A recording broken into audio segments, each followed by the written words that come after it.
Good evening, everyone, and welcome to the work session meeting for January 14th, 2025. I know it's not on our agenda, but please rise for the Pledge of Allegiance. Laura, since you're standing in today, why don't you lead us off? My pleasure. I pledge allegiance to the flag of the United States of America and to the republic for which it stands, one nation, under God, indivisible, with liberty and justice for all. And if we could have a moment of silence as we pray for those dealing with the wildfires, losing all of their property, their homes, some of their lives, and hope that the brave men and women fighting this fire are able to contain it and stop it.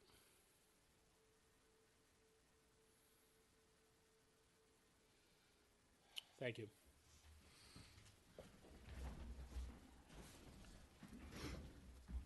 Okay, first up on the discussion, Navajo Fields. Good evening, everyone. Michael Grace for the applicant. We were here. Full disclosure, my office is in the Michael Grace building. And for disclosure, Michael Grace has handled a personal injury case for me. All right, that being said, I'm going to be very brief. I'm going to hand it over. Right, last time we were here, there was raised some issues. Actually, we got quite deep into it. I think we left off that we were going to get a correspondence as to what other issues, technical issues there were. And I think there was an issue about the sewers and who's paying for them, et cetera, et cetera. So I'm going to go and hand it right over to Brian Williams, who's the engineer on the project. And I think maybe give you an overview of some of the technical questions that you had when we left off the last meeting. Brian? Change your name today? I did. Okay, thanks, Rob. Depends if you like my answers or not. Okay. So, for your record, Rich Williams with Insight Engineering. And to pick up where we left off, there were two action items from our last meeting. One, the town board was going to assemble questions and provide them to us, which we did receive a handful of, and I'd like to go through some of the answers tonight. Great. And the other was, it was requested that we set a meeting up with the town engineer, Dan CRC, to talk about the sewers. We had that meeting last Friday, and I will give you updates based on our discussions. So to get right into it, some of the questions we received, I'm going to go a little out of order, but kind of tie it all together, just in a way that kind of flows from a presentation standpoint. Some of the questions we received had to do with the PDDOZ for Lake Osceola and potentially the density count that could be derived based on the zoning, based on current site constraints. So since the PDDOZ was adopted, obviously the rules have changed around us, right? So New York State DEC just issued new freshwater wetland laws, which took effect January 1st. Which I'm sure, as you guys are aware, they've expanded their jurisdiction greatly. And now, if you're in an urban area, they may have overlapping jurisdiction with all of your local wetlands. So that affects what we're going to be able to do and not do in adjacent area and buffers. The other thing that changed is this summer DEC issued new stormwater regulations. And again, they take land area. So what we did was we took a look at the soft sites, and again, this was out of a comment that we received to take a look at the density that was in the PDDOZ. The original EAF, right? So when you guys adopted the overlay zone, it was through an EAF. It studied several soft sites. It contemplated 348 units of new housing. And in that EAF, it included some fiscal review. It included a discussion on traffic. But what we did was we took a look at those soft sites. Thanks, CJ. And there were 7 of them, which are shown. The hatching. What we did was we also guesstimated where the boundary of the DEC wetland is based on GIS mapping, topography, experience, and the existing DEC maps that we had. When you start to take a look at the leftover land area, what we then said was not all of it can be paved. Right, you're not going to pay. A new project comes in. You're not going to pave property to property line. There is going to have to be some allocation for stormwater, landscaping around the building, landscaping in parking lots. So we used what's typical for what we see in site plans, which is about a 60-40 split. So of that leftover area, we counted 60% of it being used for just straight impervious surfaces. We then took a look at how much development could fit based on the code. 2.2 parking spaces per unit. We looked at a mix of residential units. So we said, you know, about 20%, let's assume, if I'm going to build a development, let's assume 20% are going to be studios at about 900 square feet, 50% would be one bedrooms at about 1,400 square feet, and then about 30% would be two bedrooms at about 2,000 square feet. When you start to look at that with what's left over, if I were to take every one of those soft sites and do a 3-story residential building at 2.2 parking spaces per unit, we were down to about 160 units. Now, when I went back to your original EAF that you used to help form the PDDOZ district, it wasn't assumed that you were doing 3-story residential buildings. It was assumed that you'd want commercial on the first floor and 2 stories of residential above. So if I take that 160 and I cut it down by a third, you're down to about 107 units, and that's with sewer. If someone came to me as a developer and said, Rich, how many units can you get on those 7 sites with septic? It would be a fraction of that. I didn't run any specific numbers. I would guesstimate it's probably less than 50. So what does that highlight? That highlights the importance of bringing sewer to help fulfill the PDDOZ goals. And I Say that again? that highlights the importance of sewer and having sewer in order to bring the density that the PDDOZ is really The density trying. for them. Yeah. Yeah, okay. Because the density is going to drive the redevelopment, right? If we want to see, you know, reinvigorated Lake Osceola community, you know, better commercial uses there, sewers are going to be key. So, you know, as I took a look at that and I took a look at the expansion of the district, this is probably a good segue into our meeting with Dan and talking about sewers. What Hidden Valley is proposing to do is what, and I'll use Dan's term, not mine, a no-cost sewer district. So there's many ways you can develop a sewer district. You as a municipality can say, hey, we want to build a sewer district in this part of the community. We'll bond it. The members of the sewer district will pay for it over an amortized period of time. That's not what we're proposing. If we're placed in the PDDOZ zone as a separate action and a second step, we would come back to the town with a proposed project on the Hidden Valley property. So when you say no cost, yeah, We'll get into the details on that. So what we would do is, as I don't part, believe that at first. fair point. What we would do as part of that proposed project, right, we would have to undergo a whole separate environmental review, study traffic impacts for that project, do a SWIP for that project, and I'll tell you why I'm mentioning that in a few minutes. But we would also construct the sewer, and we think it makes sense. And in talking to Dan, it seemed to make sense to construct a line through East Main Street or through 6N to Hill Boulevard. That allows for there to be sewers in Lake Osceola. Now, the developer would be sponsoring all of the construction costs and the infrastructure costs. So again, there's no bonding on the town's behalf. This is a fully developer-funded project. In talking to Dan, it would also be expected that we would install service connections to each property line. We would also need to work with you, and that's something that I hope by the end of our presentation we're talking about, is where these boundaries really go to. For anyone put in the boundary, we need to petition the county to put those properties in the district. Now, the county's going to assess a back capital charge, okay? That's something the developer is going to pay for. So as of right now, not a single resident has paid anything for sewer. The infrastructure's in the ground. They're in the sewer district. They don't have to connect. That's what's nice about setting up a district like this. So everyone could continue to own their properties, operate them on septics as they do today. Say their septic fails. They now have an option to connect into sewer, which with a stub at your property line could be a lot less expensive than replacing your septic system. So this isn't a situation where you're forcing people into a district, charging them fees for the district, assessing them fees for the infrastructure costs. This is, we're going to build the district. They get the option of being in, but really they're opting in or out. They want the connection at the street. So that's why we say no cost, because it doesn't cost any of the residents any money. They don't have to connect in on day 0, day 1. They have the option of connecting in at their own desire. Well, it'll cost them money to connect. When they go to connect in, Town of Yorktown can assess a fee structure based on your own, how you guys decide to do it. So I don't know if you would charge a back capital fee or not. That's up to you guys. And again, that's something Dan should guide you on. Yeah. And that Dan comes down the will come road. up when you're done. Rick, just a question, I hate to interrupt you, but you're saying, if I heard you right, that the properties along East Main Street, 6N, now are not in the county sewer district? Okay.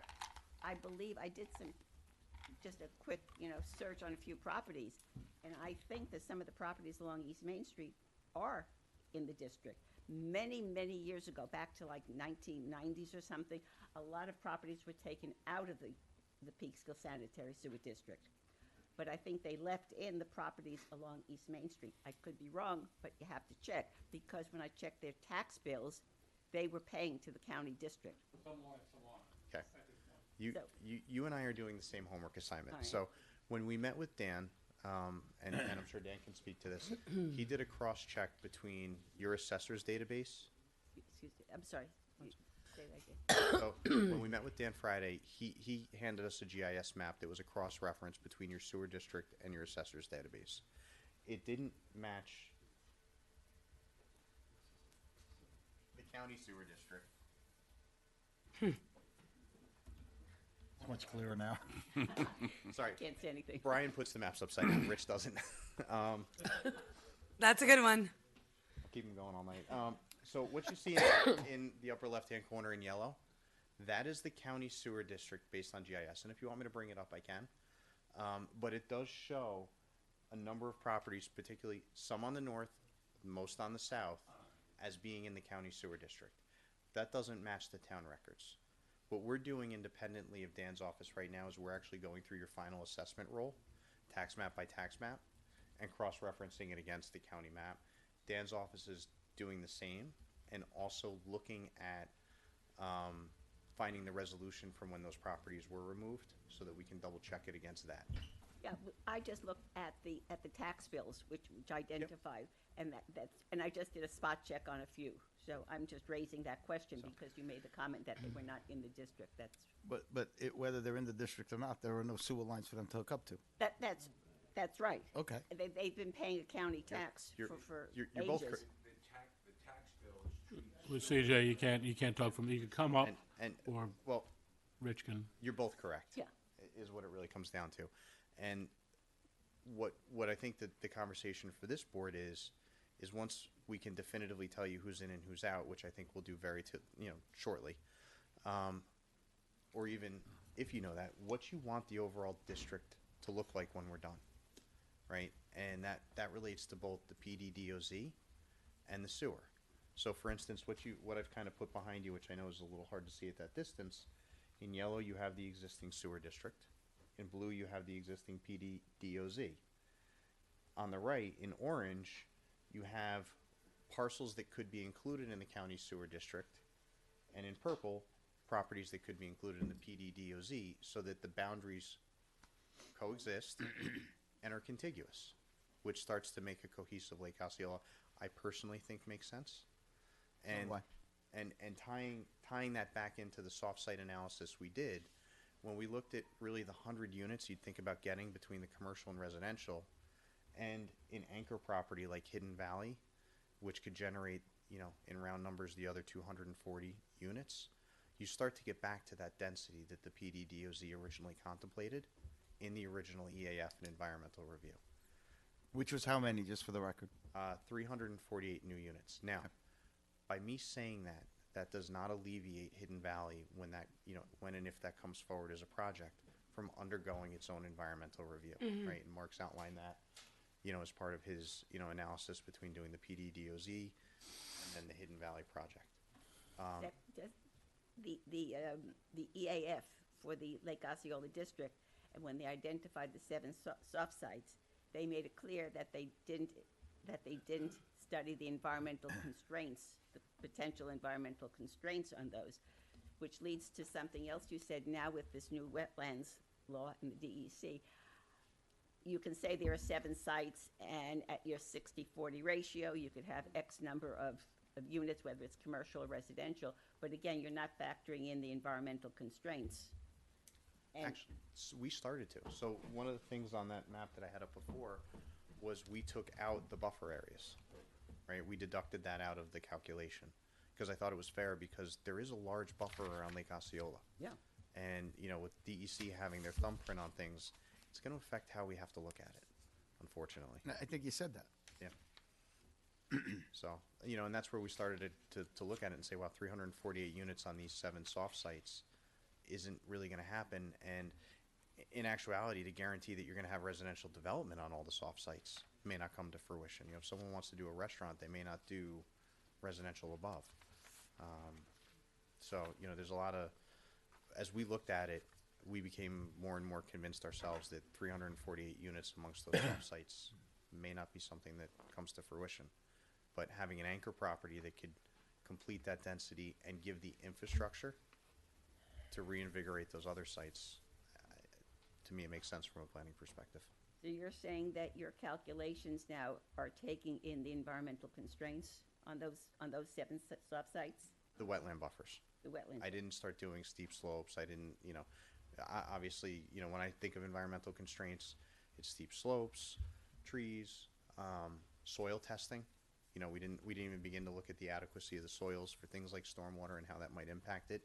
If you have good sandy soils, you can consider infiltration underground.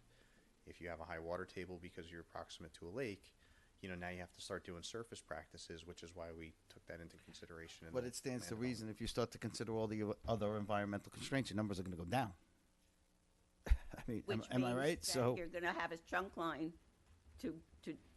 which is gonna facilitate development, which may not take place because you have the environmental constraints on very few properties. Well, Yes, but the infrastructure will be Yeah, there. I think there's going to be, well, first off, if we have sewers, it actually helps in the environmental restraints, because a part of that environmental restraint is how do you place a septic?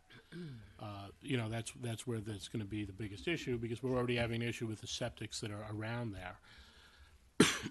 So, I think that, I think from that point of view, it's there, and actually, I agree with the statement you made there. Some of the spots that they have been looking at to possibly be multifamily and mixed use, I don't think some of those happen. I think you get an independent restaurant or two. You know, we have beach property there that the town owns that could be cleaned up and perhaps have a licensing agreement for a boat launch and for food stands and for things of that nature. So, yeah, kind of like what we did at the T-Bar, like a private private-public partnership. public-private, yeah. Talking about the roughly 3 So, acre so I town-owned think site. what would end up happening is you know, with the sewers, you'll spur on this type. You might not get to the housing density of 300 and what was it, 348? Was the addition, yeah. The Well, I addition. think the Right, but you 348 might- was over a 10-year span. Right, when so- we looked at it, but if it, So given the new environmental constraints, you might not get to 348, which I think a lot of people will agree with. You know, but you know, it in lieu of doing nothing and leaving it the way it is, which has deteriorated over quite a few years. Just I don't know. under the lake. I think just with the lake, just to clean that up. well, I also remember with the Osceola overlay district, a large consideration is recreational of that area and reviving the lake and being able to do things. So, you know, I don't think you want the housing on the lakefront property per se. You know, we might not be able to stop people from doing something because there is some as of right stuff that can be done. I know George Roberta had a property over there. So eventually we may be looking at, you know, things change. You know, the best laid plans of mice and men, you come down to it 5, 6, 7 years later, and we see that all the time with projects that come in. Even here, the curveball of DEC taking over wetlands, and you know, it's going to be some more curveballs. So I don't know where the numbers end up lying and where things go. But you know, from my point of view, there's a lot of interest in being able to revitalize that side of town, and not just the sewer, not just the housing, which I was on a call with Congressman Lawler the other day in his district.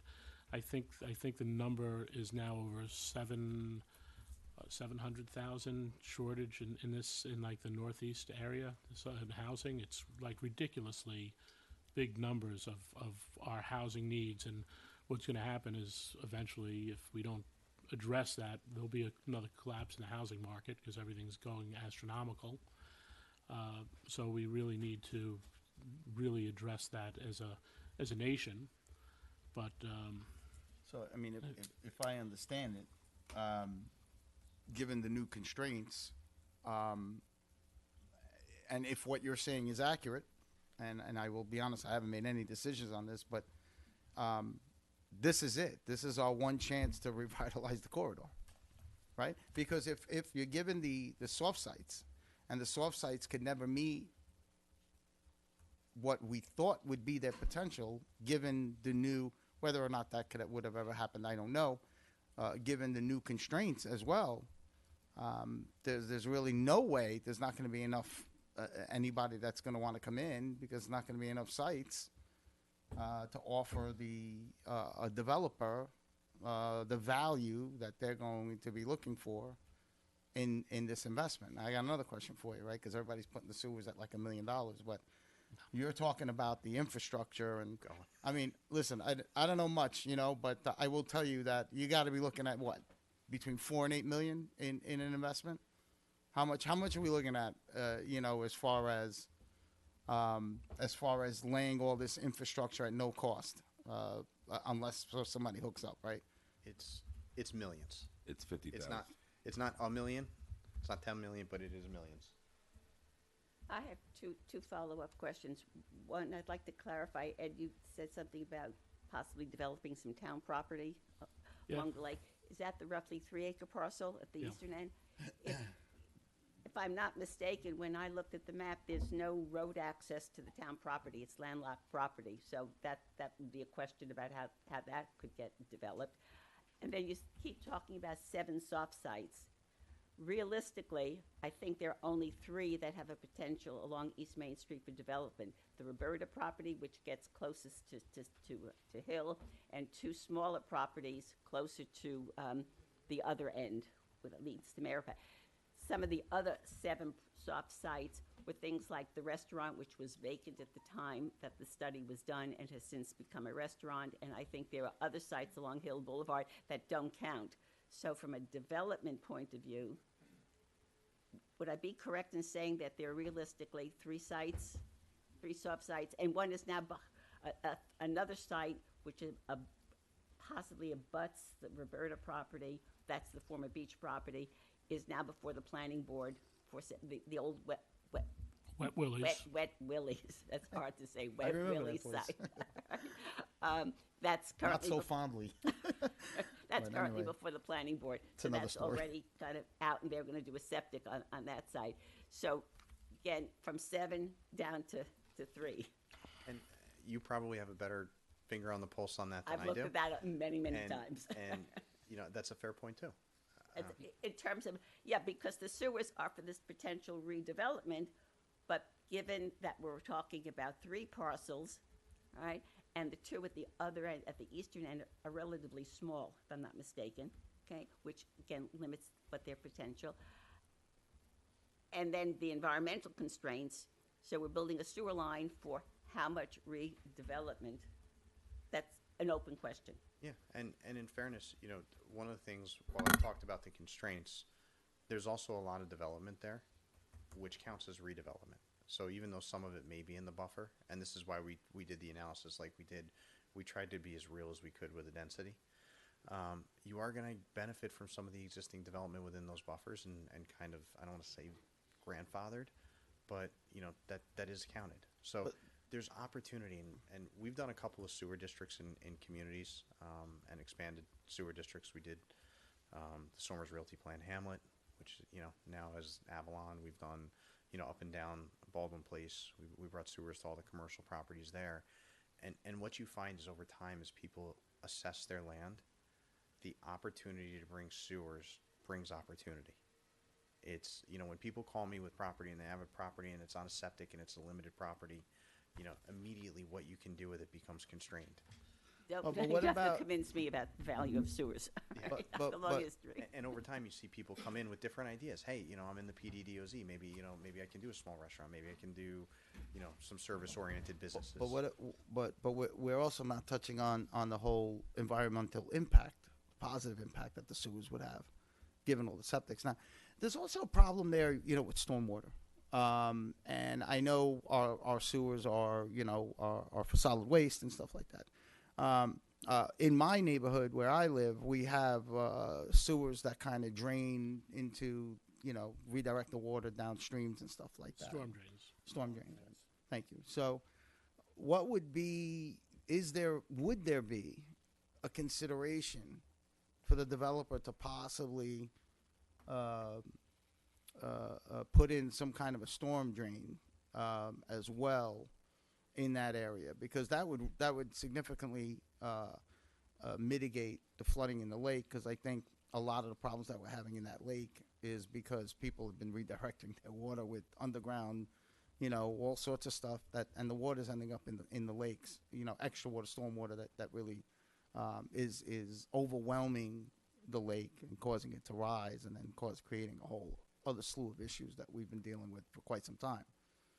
So, yeah, I don't need an answer now. That's But good. I just saw a lot of dollar signs. yeah, well, Well, the problem is the stormwater still has to go somewhere. correct. And usually what it does, it redirects into the water courses that are existing. It's just controlling it, whether there's ways to mitigate how quick it goes in through Exactly. doing drainage and retention ponds. Exactly. So a lot of that issue. There are opportunities, but I think you're trying to bring up the point is, as we do sewers, if the project goes forward, maybe we could add some type of retention into the streets as when they're opened up, and be able to mitigate some of that quick flow of water, slow it down a little bit, which would in the long run slow down the amount of water hitting the lake at one time during the bigger storms and flooding out. Allowing the lake to properly drain and, Yeah. and properly mitigate whatever the stormwater is of that particular event. I have a couple of thoughts flying through my head already, of different avenues to take with that comment. We'll give you 10 minutes to jot some things down and come back up. No, Get back to us with a plan, numbers, schematics. it's, you know, it's just that, yeah, it Yeah, really does. you have to because address it with your client, of course. It's no difference than the sewer. Just throwing it out there. Yeah, and it's no different than the sewer not having happened. It's about pro forma in projects, right? There's got to be a way to justify getting it paid. So, Yeah, I just- I'm with you. We have to talk I'm with you. I'm just throwing it out there. I'd like to hear more about that if Yeah, possible. no, it's a big Have issue. you also stormwater. considered giving what financial assistance to the homeowners to hook up? Because as Luciana said, this could be a substantial cost to the homeowner, especially since their septics are probably in the rear of the property. So you're putting a stub, you know, at the property line, but there could be many thousands of dollars cost. Are you considering any incentive for them? I think I brought this up also last meeting, so I'm interested in knowing what thought process has gone into that. I know CJ has. A line that no one hooks up I to know is of CJ. no value. He has talked about being willing to make a financial contribution at such time as people do hook up. We haven't finalized the dollar amount. You know, I don't think it would be potentially the full cost, but at least a contribution. Has anything been done as outreach to all of the property owners along East Main Street as to their interest in being sewered? I don't mean just the Roberta property, which you have mentioned as being interested, but to all of them. So we haven't, and the reason why we haven't is because we're not forcing anyone to join a sewer district. We're merely providing the benefit if they want to take opportunity of it.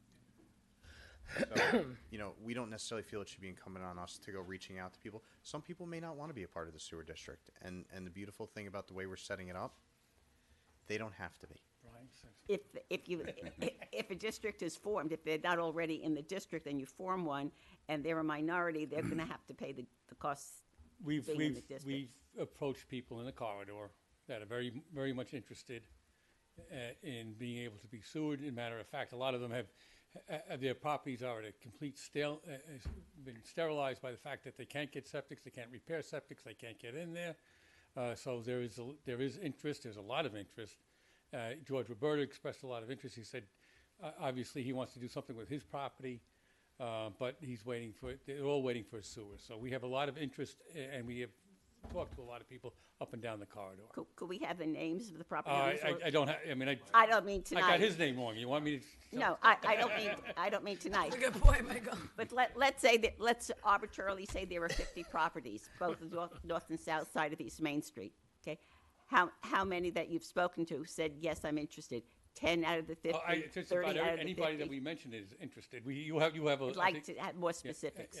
Well, we can get specifics to you, but all these are really, really solid arguments. Everything that you're saying, Susan, is a solid argument as to why what this application for the extension should be made. It's exactly what. Well, I do know that Jen, who has the flooding issue, was very interested in the sewer.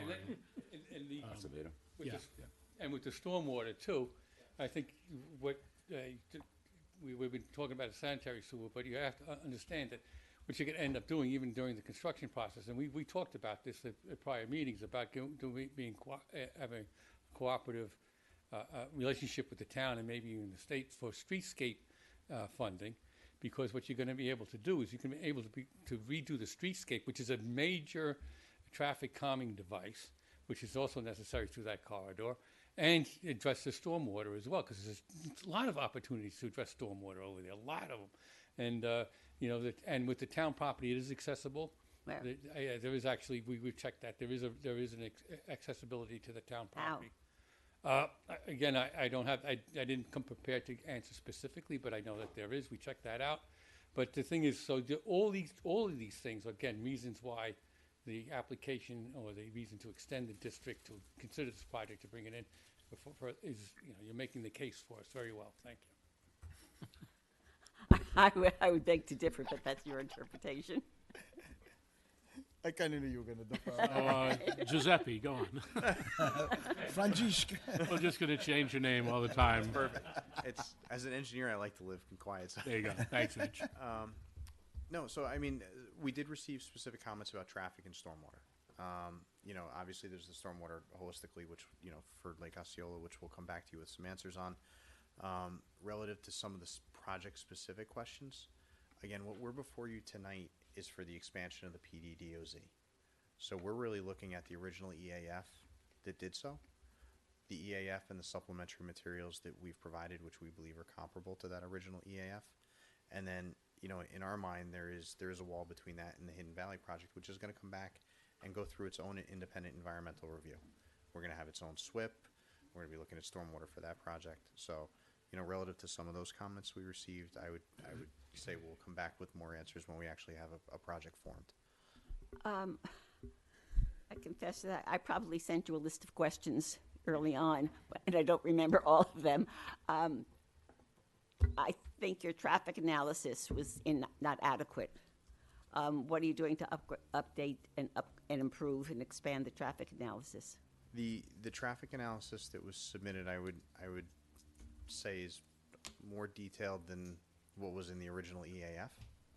Which wasn't very good to begin with. Sorry. So, to that end, if there's specific comments on the traffic study, we're happy to address Do it. you want me to just you a list of specific questions? Okay. So help me to know, because I think we got the new study using 6N, and that's as your access. And John, is that, you can nod, is that being used, is that in and being looked at by our people? We haven't, okay, so we need that, gotcha. But we do have it to get authorized, so we could look at that, all right. Another question. Back in September 2023, Michael, when you made the first presentation on this plan, you said there was two sewering options. Obviously, anything multifamily would require sewers. You said the sewer line down East Main Street, but you also said the possibility of a pump station connecting directly to Route 6. Have you considered that pump station as an alternate if you don't get into the the overlay district, it's easier to say. And the other thing is, have you considered possibly working with the residential community in the town of Carmel that has sewer problems, and doing something that possibly abuts your property, the Hillendale subdivision, to work out a joint solution to sewering problems that you would have, and they also feed into Lake Osceola, So I'll start with the inter-county sewer relationship. which is difficult. No, we have not, Impossible. we have not looked into, because we have to remember, we're not just talking about a town of Yorktown sewer district. This is ultimately going to the Peekskill sanitary wastewater treatment plant. Having personal experience in the most recent expansions of the county district to include properties in our neighboring town of Somers, I can tell you that it is something that everyone is keeping their eye on as far as who gets in, who gets out.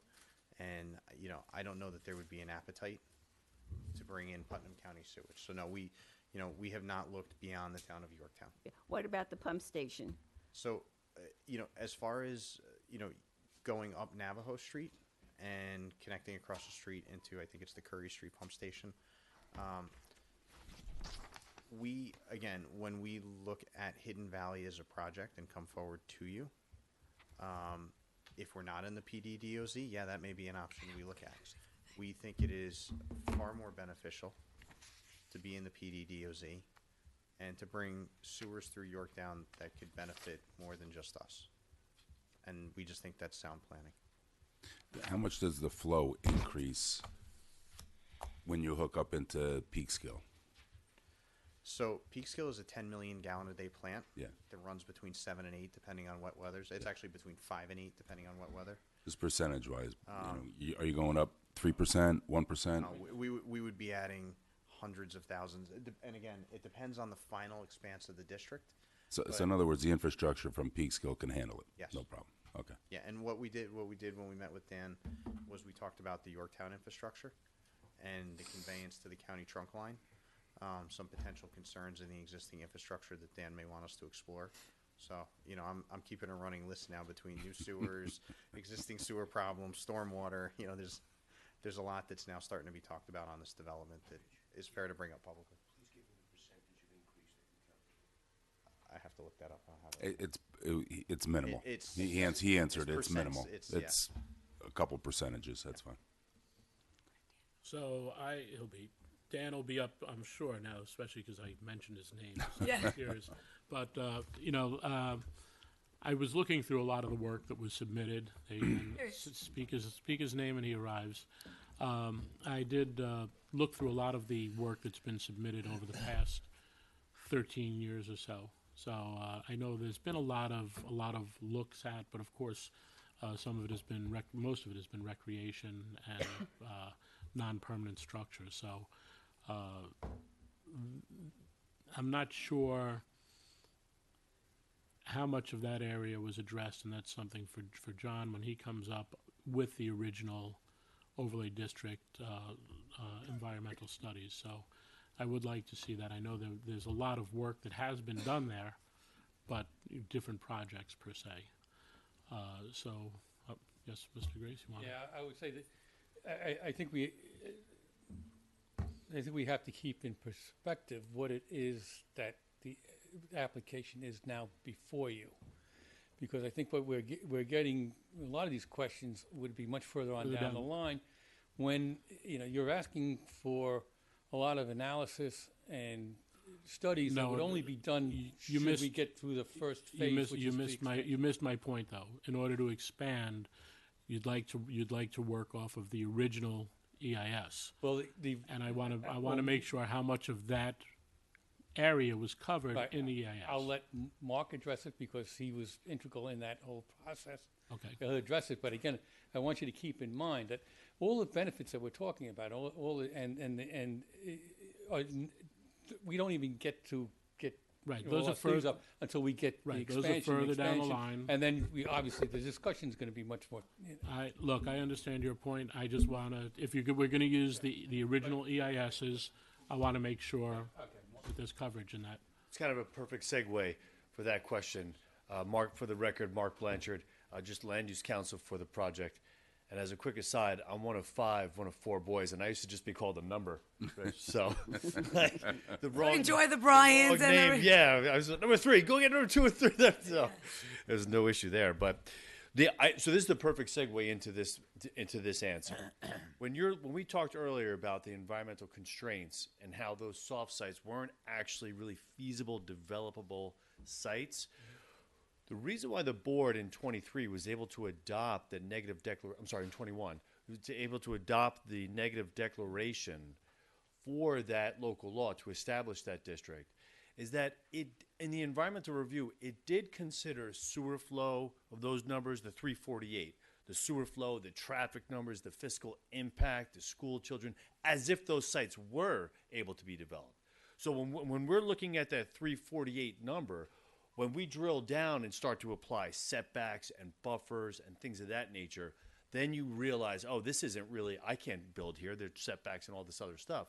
But for the purpose of that original EAF to adopt the law, those were all treated as if they could have a huge impact. So that's where those numbers come from. That's where those studies come from. So when we come in for our project, we're asking for about 100 units less, right? 240 out of that 348. That's the impact we're coming with for the expansion of the boundary. But then, as we had pointed out in the court case for the other expansion of the Yorktown Heights district, the Fafidio decision, we are still obligated to do our own Hidden Valley secret review. So we'll come back to you with that traffic, with that sewer, with the school children. So for the purposes of this review, those 348 were studied as if those bodies were going to be coming in, right? As if those sites were developed. And I just think that's an important distinction. Does that answer the question? I hope. Because basically, you're asking us to duplicate what has already been done, and based upon criteria that is less than what we're presenting. I'm not asking you to duplicate anything. I just asked about the initial EIS. Yeah, I think it should absolutely suffice for the purposes of the expansion. That was my question, not to... Except that the whole rationale for expanding the district to include Hidden Valleys is the benefit you are proposing to give to the town, the sewer line, which would open up the area for development, and that is for that you're using the original Lake Osceola EAF, and that's why those numbers and all of those projections become a very important part, because if we're not going to be able to redevelop the 6N corridor the way the Lake Osceola overlay district proposed, because of any number of reasons, okay, then there's no rationale for having a sewer line, which then negates the benefit that you are proposing for Yorktown. But you're missing the point that first Michael, of all, you're making the worst case scenario.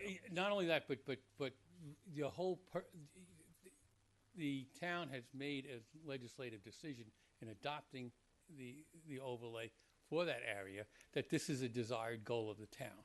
It's not that all the desired goals of the town can't be achieved in the confines of the existing overlay district, because nothing can accommodate the improvements to make that come to fruition. And what you're missing, and it's kind of interesting, is that you're focusing on sites that basically were used in the initial analysis, which didn't get a deep dive to show that they probably couldn't produce what the town goals were. But what you're also missing in terms of you have people in that corridor that are suffering. You have businesses in that corridor that are suffering. It is no small matter, Susan.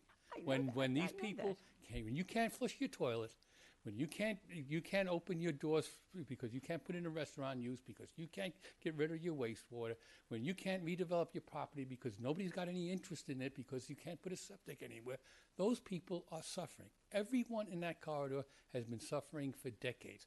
It's been known to everybody that sat in that office as supervisor and has sat over at planning. It has been a problem for the town for decades and decades and decades.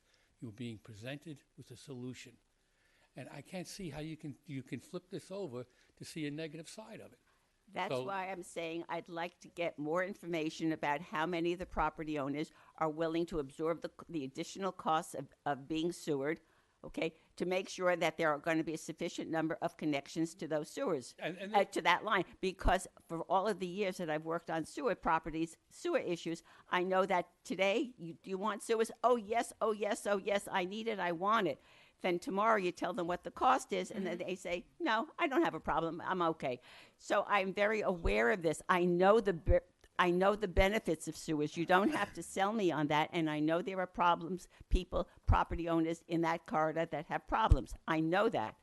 But I'm looking at the broader picture, and I'm saying, are a sufficient number of current property owners there, developed properties, who will benefit by it, who will actually hook up, plus what is the potential for redevelopment. And I will also go back and say that in 2021, when the two overlay districts were discussed, 99.9% of the discussion was about Yorktown Heights, and there was virtually no discussion about Lake Osceola. But to say that there's no rationale because you perceive no development possibility is not accurate. You I did didn't say say no development. I said that. You said that there was no excuse me. Thank you. You said that there was no rationale, and I think there's plenty of rationale, and I think Mr. Grace just pointed out plenty of reasoning behind the value of the sewers. Now, if somebody doesn't hook up to the sewer immediately because they say, "Oh no, I hear the price, I'm fine," and then their septic fails, they're going to thank their lucky stars that there's a sewer hookup at their property line, because they're not going to be able to replace. They potentially may not be able to replace their septic because of the positioning of their house, because of the new rules, because of the new DEC regulations, because the size of the tanks that they need. I mean, there might not be this initial everybody's going to sign up. But I think eventually, as the process goes through and as time goes by, you're going to get a lot more people hooking up. And I got to tell you, I wish I could hook up I have a septic. I don't have any problems with my septic. Knock on wood, I just jinxed myself. Well, But I would hook up to a sewer in a minute. I think it's important to realize that sort of like the overlay district being, projecting 10 years into the future, we need to project into the future. We need to look. I've said before, the best laid plans of mice and men go awry. You look at the original plans in the overlay district, they're probably not feasible. But that does not mean that there's nothing that can go there. And if you put things recreationally in that area, there's a nice restaurant would be great. We have a few popping up around. The T-Bar does a nice job. Then you're hard pressed in some of the other restaurants. I know that we just had one move into the mall, but it's nice to have variety. It brings people into the area. It brings people to spend money. Lakeside restaurants. My wife and I went out one evening on Lake Mayapack, and it was nice. It was cool. It was breezy, and it was an enjoyable time. So I think that to say right now those plans aren't going to work that were there is very accurate, but also a little short-sighted as to what could happen, and I think that's what we need to take into consideration here. What could happen? The road 6N is like a speed trap. Speed trap. It's like a raceway, a speedway, and I could tell you just from a call on Glen Rock, someone called up and they're like, "Oh my God, they made the streets too small." And people are driving really slow on it. So we went up there and measured it. And guess what? The streets were exactly what they should be. No, they were a foot and a half wider. Foot and a half wider. Thank you. Exactly. Thank you, Dave. Yeah, so they were actually bigger, but the perception, because there's sidewalks there. And also because there's a strip of Grass. where they put the drainage in Right. that delineates that separately. Yeah, people were like, "Oh my God, I got to slow down." That's great. I know anyone who lives on 6N will be thrilled with that. We've heard from people in our audience about people getting struck by vehicles and killed on that stretch. Well, that's why I'd like to see in the traffic analysis for this, okay, exactly what improvements can be made for 6N. You talk about calming devices. I'd like that to be more detailed, because I think you're constrained. I don't think the road can be widened, all right? So what else can be done?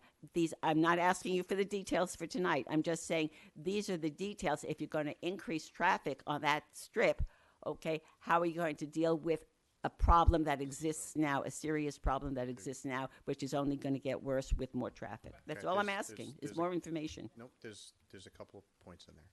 The traffic study we did submit did talk about improvements to 6N. So the traffic study we submitted actually included the Hidden Valley project and the traffic associated therewith. It did talk about measures to be implemented on 6N to mitigate any potential impact from that project. It didn't necessarily contemplate doing improvements all up and down the whole corridor, but it did talk about specific improvements that would need to be made.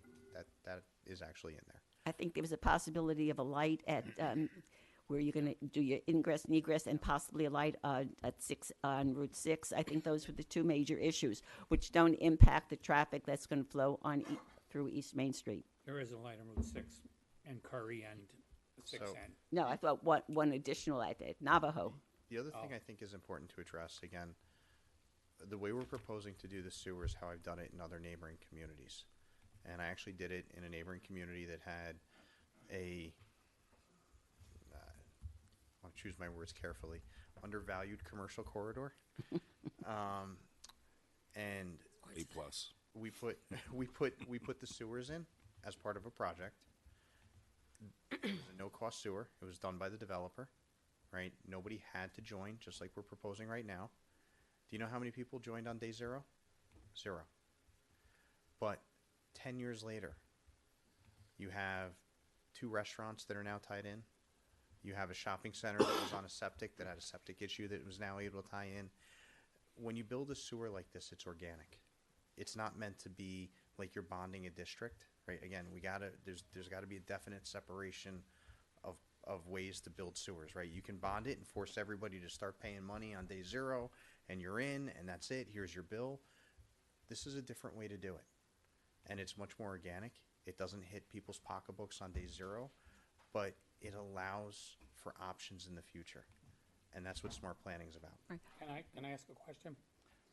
We've had issues in Yorktown in the past with people being in sewer districts that didn't have sewers and were paying sewer taxes for 20, 30 years.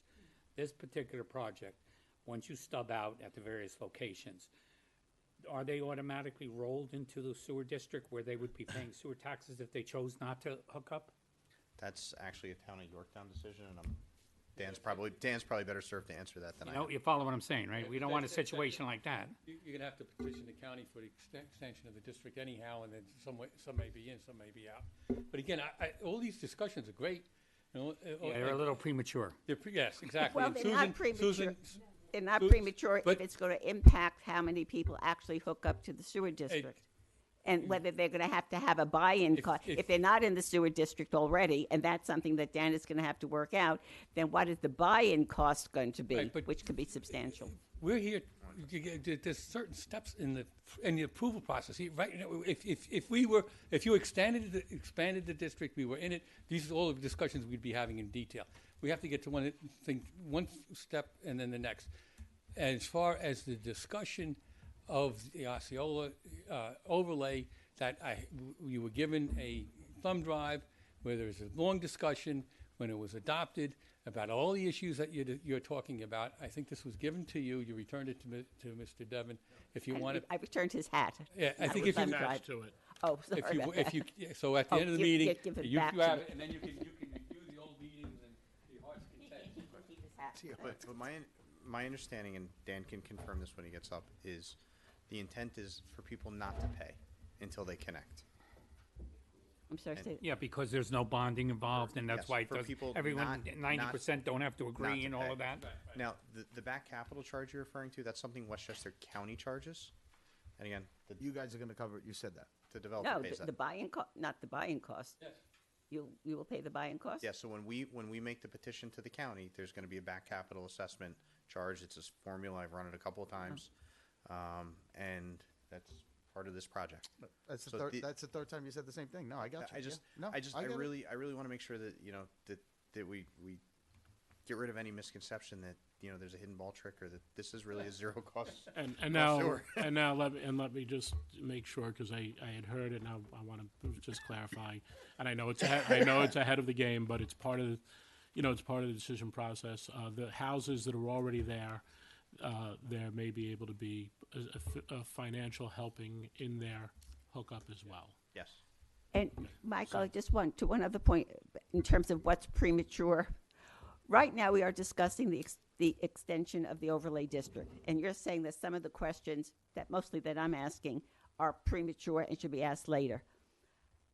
But the reality of the situation is, once the board includes the Hidden Valleys property in the overlay district, the site plan approval will just be a foregone conclusion. All right, I wish I'm you so- were I right. am sorry, it will be a foregone. From it your will- lips to the planning board's ears. May will it be- happen. With, Susan, with Susan, that's a possible little- modifications. Okay, because then the town board will go to step 2. You will apply for overlay status. You will show that you meet most of the 8 criteria. They will automatically grant. They will not automatic. They will grant you by resolution without a public hearing the overlay status. You'll go to the planning board, and then the planning board will review some of the specifics about your SWIP plan and your site plan and this and that, but the approval will be done.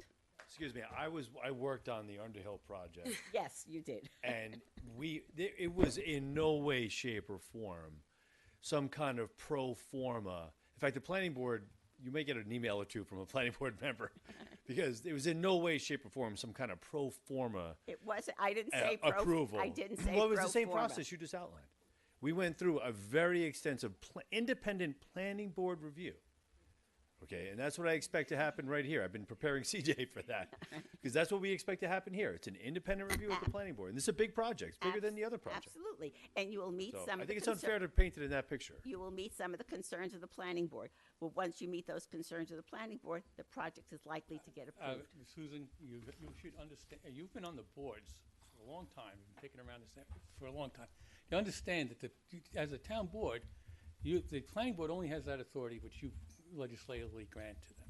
If you have an issue, the town board has an issue anywhere along the process, you're always the final arbiter of even under the overlay district. You have delegated that authority to the planning board under your legislative scheme, which has a lot of wisdom, because they are the ones that constantly do this. This is their practice.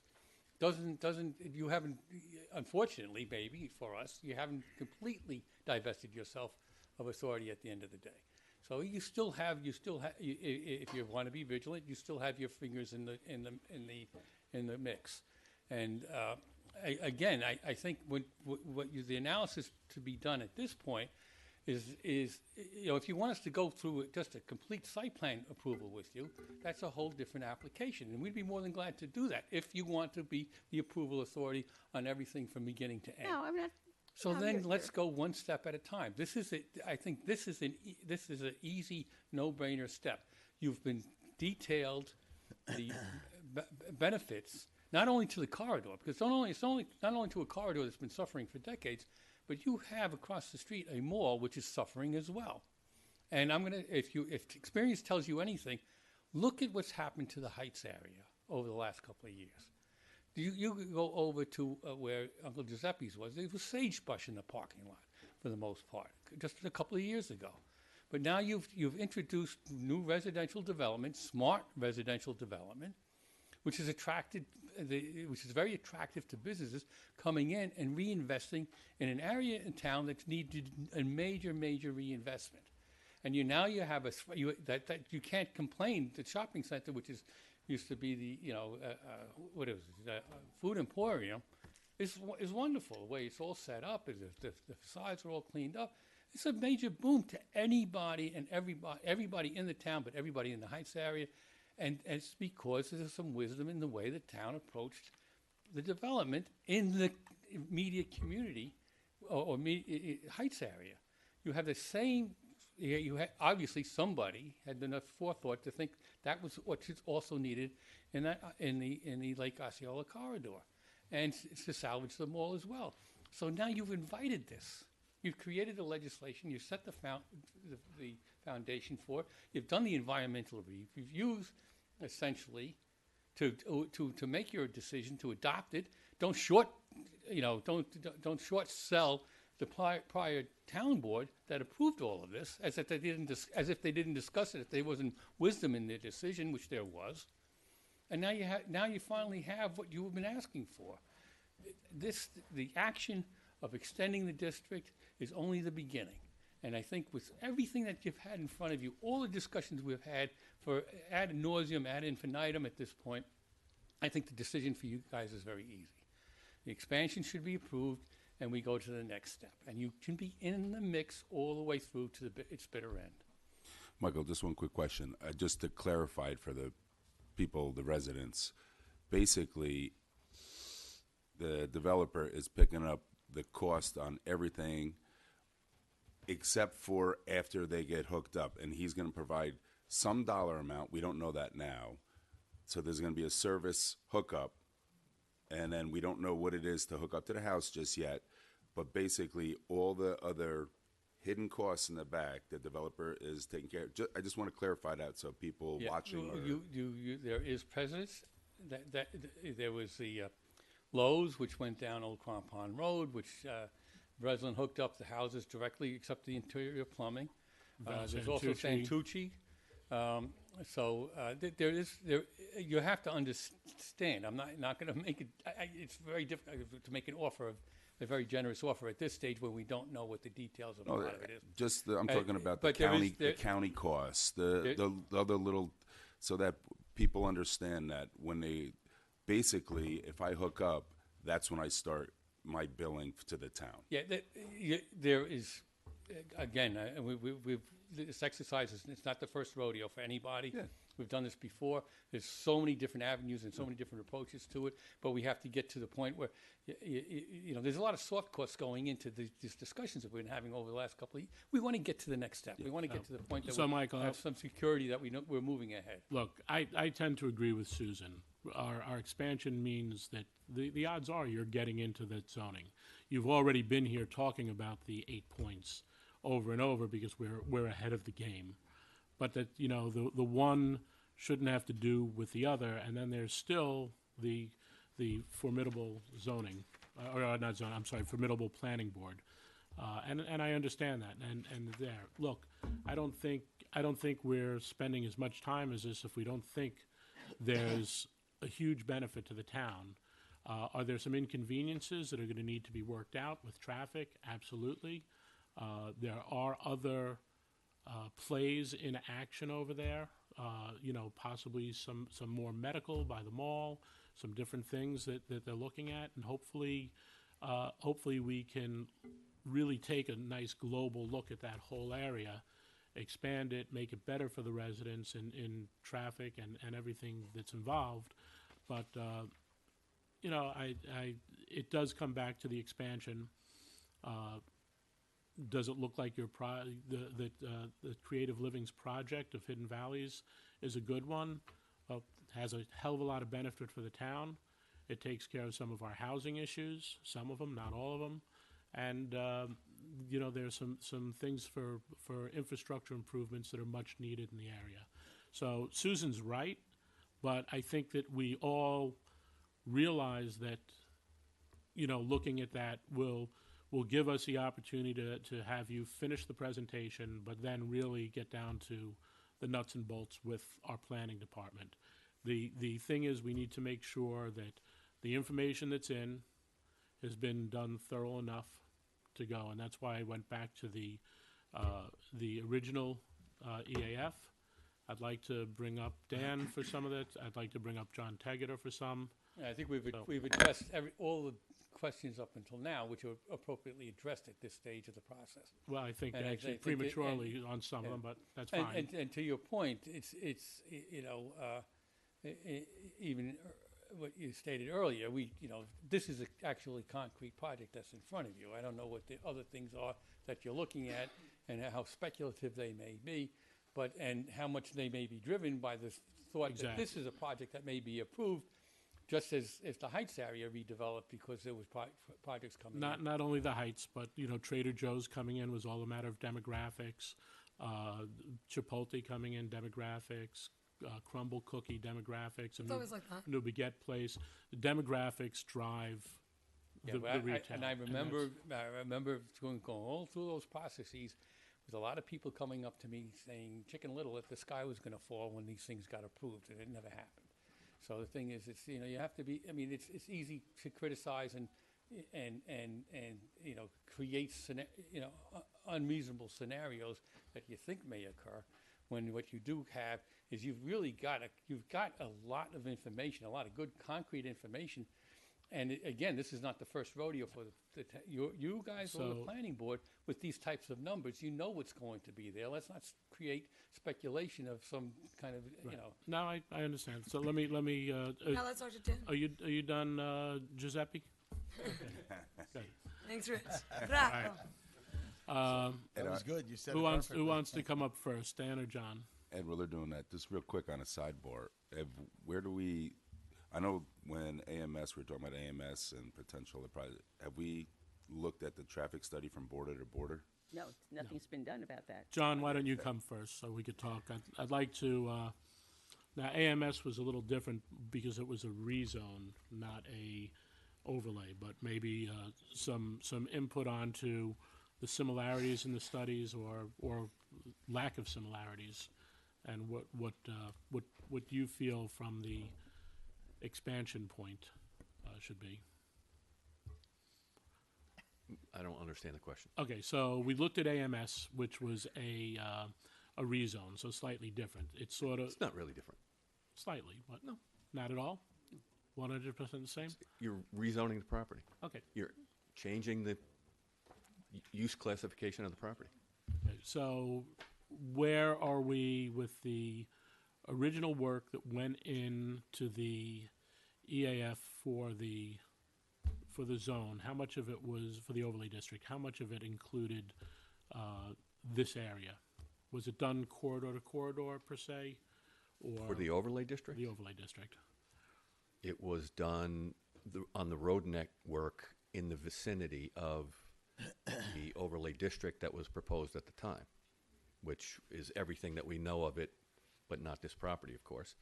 But it looked at all of the intersections in that area and did the analysis, and basically it looked more to the volumes that would be created by the development and how would it impact the intersections in the area. I don't have all of those committed to my memory, but that's what it did. Okay, Similar to what they've done in their own. all right. And So- I'm sorry, go ahead. Go on, Sergio. And so, the traffic study that they've submitted, we have to authorize, what do you need us to do to take a look at that? Our traffic consultant to review it. Okay? So, So. um, And as far as the corridor-wide study, I believe that our consultant has either gotten us a proposal or is in the process of preparing the proposal for the corridor-wide, which includes all of these projects, Is that Right. border to border basically? border to border, basically, yeah. Okay. When will that be ready for us to take a look at? I can check with them tomorrow. If I have it, I'll send it out to you. I'm not sure that I got it yet. I got a couple of them from him, Now- including the one to look at this. just sort of on the off thought while it's in my mind, didn't DOT receive a grant for that? Is there any way to get them to? DOT received the Harcum grant, I think, to the tune of a couple of $1 million to look from Peekskill all the way into Connecticut. Oh, wow. So maybe we could Tap into that too. Yeah. knock on their door and see if they. I would definitely knock on the door with Dr. Becker over in Cortland, because he was very interested in what they were doing, as was Peekskill. And we were having some meetings together with DOT, and then DOT Disappeared. disappeared, basically, yeah. Do you They have think that that habit. if that With the money, study by is the way. pending, I'm sorry? if that study is pending, Study is pending. I haven't heard anything about it. I would or until, assume that they've been working on it, but I have no idea. given the questions about that study, which sounds like it will include the Route 6 corridor, how would that affect the Yorktowns reviewing both the AMS rezoning and this Navajo? AMS did that area already, and they came up with a pretty good solution with the double traffic light situation and expanding the turn lanes. I think they're pretty good there. I'm actually 2 or 3 moves down in what I'm thinking for that roadway, and especially for the area between the Taconic and the Mayapack border. So I think they're really important, but I think that it's, from my point of view, I'm looking to see, if some of the proposals come to light, what can we do within that scope? And I don't know if you could hold up some of these projects saying, well, we're waiting for DOT to do their thing because, we could be waiting another 4 or 5 boards before that gets done. So I appreciate that point of it. So I just want to make sure from the environmental, the EAF, that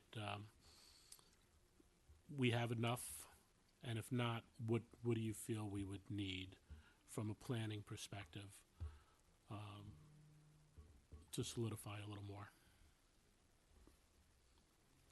Well, if you take a look at the other projects that we've done within EAF, we did delve a little bit more deeply into certain arenas that we haven't on this one yet, such as, as an example, wetland and environmental impacts. So that, to me, is that stormwater impacts? Is that more of what they would be doing, though, with the process? I'm looking at. I know. I've heard. We've heard that. We've been discussing this. Yeah. I've heard ad The nauseam. chicken or the egg? You're right. What comes first? We've been discussing it over and over and over again. You, in order to make your decision, you have to have laid into your record enough appropriate studies to make the decision. That's it. Okay. So I know relying heavily on the EAF for instance, the overlay district for Jefferson Valley, I think it's a good starting point, but it doesn't support this project on its own. Okay. That project looked at the properties that were included in the overlay district, did not look at this one. Okay. That's number one. Secondly, it was a town board action which looked generically at a number of properties as an area, which is a different animal than when an applicant comes to you and says, I have a project, here's the parameters of the project, I would like to be rezoned in order to do this project. That changes the ballgame, because now your action, and this is part of the discussion that I think Susan was bringing up and so forth, that gets tossed around a little bit, is that what's before the board will have an impact on how the planning board, to what extent they can look at things, because secret is not supposed to be broken up into several different parts. It's broken up in the Underhill because that was a generic look at a whole area. And then that project came in individually with its own parameters and had to study its own parameters. So that wasn't impermissibly, that was permissibly segmented, if you will, and the judge verified that Mr. Blanchard spoke about.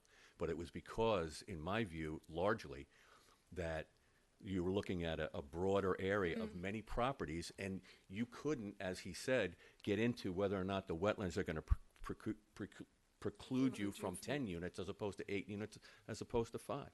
You can do that with this property. I'm not saying that you need to roll up your sleeves and look at every single thing. You can leave plenty for the planning board, but the thing is that you have to be careful when you move forward that you're not doing something afoul of the secret regulations, okay? So if you want to leave a bunch for the planning board, and they've made the case that that's the best place for it to be, and I don't disagree necessarily, but in your decision and in your record, you have to make the case that it is warranted to segment the review of this project into 2 distinct areas.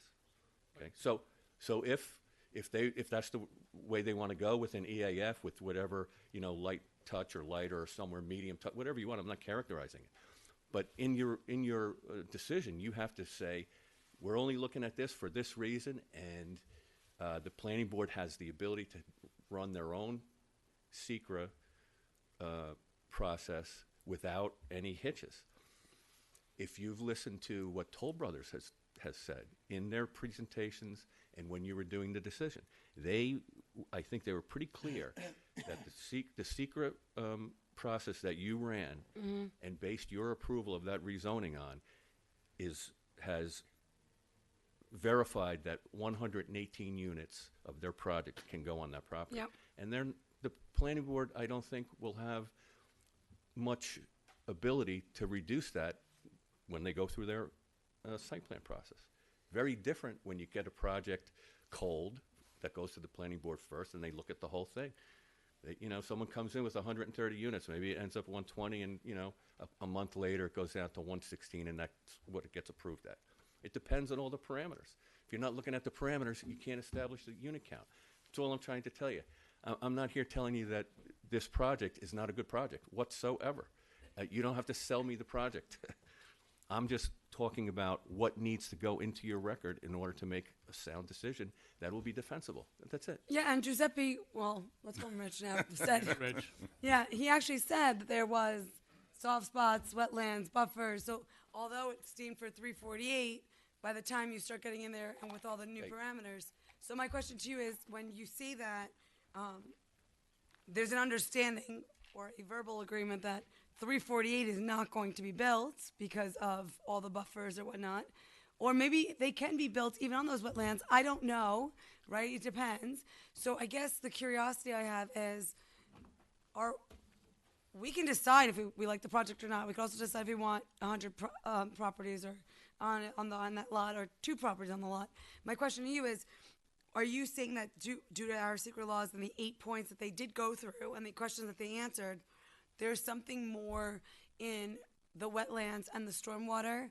Not only do they do it with the sewer, but that part that you feel that they should have more due diligence on before going to planning? I think given the experience and the practice in Yorktown of rezoning, that you would be looking at some things such as that when there's a known project that's being put forth as part of a process to get to building it. That's not what we did in the overlay districts when we did them. That's not what we did. What we No, did, you guys just designed areas. I saw that. assigned I was areas, there. new Yep. zoning for all of these Yep. folks. And then we'll see what we could put there. You can do the Yep. 0.55 FAR, and then you got to prove out that what you can do. Different when an applicant comes and makes a project, puts forth a project with, we're going to add sewers and things like that. It's just different. No, and I understand that, and I understand also it's a different thing. I also believe that, like, the pizza man needs to make pizza. So if I'm here hearing that property can hold 348 units, and now it needs to be vetted, right, to see how much it's there, I guess what I'm asking is, instead of it going into the overlay and then you vetting it, and it's only 14 units have to go there, or whatever, right? Yeah. It's something that you're saying we should pre-vet before it even gets to you, and then you're going to re-vet? You're only supposed to vet it once. I know, that's Under my secret. point here. That's why I'm so a little confused. That's the caution. It sounds that like I'm- it's happening that I'm twice. Talking about, right? So you just have to have enough in there to make it To go once. to go So whether once. it's here, okay, I just want to make sure that it's not like we're going to do it, Because then I you're know going to do it. when they go away from here and come to the planning board, they're going to have whatever units they think in order to do the sewer. That makes all the sense in the world. So when you get to 6 new people or 5 new people, and they're going to look at it, now they're going to look at wetlands, and they say only 200, that changes the project. Okay, you don't want No, I you know. don't want those things So to let happen. that happen there. Right. I understand that. Grace, did you wanna say something? different. I just want to touch on the 348. Okay, the 348 never going to be built. Of course, did they look at the wetlands? No, but the professional planner, I think, is well known and has a good reputation, and I think his study was reliable. So the 348 came up to the number that they came up and looked at the known sites and the soft sites, and through their analysis at the level they were supposed to do. It didn't stop there, though. That's not what that study predicted. That study predicted about 140 units because their professional experience is that in the 10 years, hence, their experience would be a certain percentage of what their build-out usually is. Makes So sense. the prediction was 140. Okay. Now, whether it's 140 or 348, this property is additive to that. Okay, it's not coming in underneath a number. It's adding potential units to this whole scheme. Got it. Okay? Not coming in under, whether it's 348 or 139 or 140. That's It's the fun- additive. Okay. Now you're looking at impacts that were identified in the overlay district and adding the impact from this project. That's what's happening cumulatively. That's what has to be talked about, in my view. Okay. Is the I don't think overall it's too hard. impact, I don't yeah. think it's too hard for these guys to do it. I think what They're John, nearly there. I was gonna say, it looks like we're almost there. but the bottom line is, I think what John is saying, and some of the points that I'm making, is that because this project, this request to extend the overlay is only for a very specific project, you need more information about that project. The same kind of seeker information that would be needed if it came in independently into the planning board, if it never needed a rezoning. We as a town board need to have all that information now. And John is saying that if I'm understanding you correctly, at this point in time, we don't have all the information that we should have to make a sound, well-reasoned, not arbitrary and capricious decision. Well, he's definitely saying we don't have enough information on the I'm saying- wetlands to say it's a 240-unit project. Right. What I'm saying is, I'm not going to say there's not enough, and here's what we need right now, because it hasn't been discussed enough. But certainly, I think you need, as again, not to be repetitive, you need to support your decision by studying the right amount of things that are appropriate and pertinent. Okay, so whether or not you can handle the stormwater, who knows what the soils are? Is it going to be infiltration? You know, Dan should be able to have enough information to look at that and say, yeah, I think this can work at the 242 or whatever it is number. That level of detail, I think, will support your decision. And when they get to the planning board, you're not going to have any tension in pulling back from that, because there'll be enough that has been vetted out, and that they will be able to actually explain to the planning board, we did this already, here it is, and you can get there. All right, I don't think that the, I don't want to go through a list right now. okay, and I'm glad you made that point, because from everything I've read so far in all our discussions, have not focused on whether the 240 units are feasible on the site. And you're saying that we should have that information now when we make that decision to put Well, it into the this overlay. also comes back to a point I made earlier, which is I've read a lot of the reports and seen a lot of the different permits that were originally granted. So how much of this soil and hydration and wetland flagging has already occurred? Is that still valid? That's because I have Diana was nice enough to present me with a stack of papers this high off the desk, talking about, all of these different things that they've gone through in the now going on 12 years of this going. So there's been plenty of testing. I want to, and that's where I'm at. That was a question I sort of was alluding at earlier. How much of that is valid? How much of that, just needs tweaking? Where are we with that? So With all of the things that came before that you've, I guess the updates to see where we are, where the transformations are. now, there were other projects going on that property yeah. where they were not residential. They still had to look at retention. They had to look at stormwater. Yeah. They had to look at wetland flagging, mapping. They had to look at the soils, and that's I don't know if they looked at that.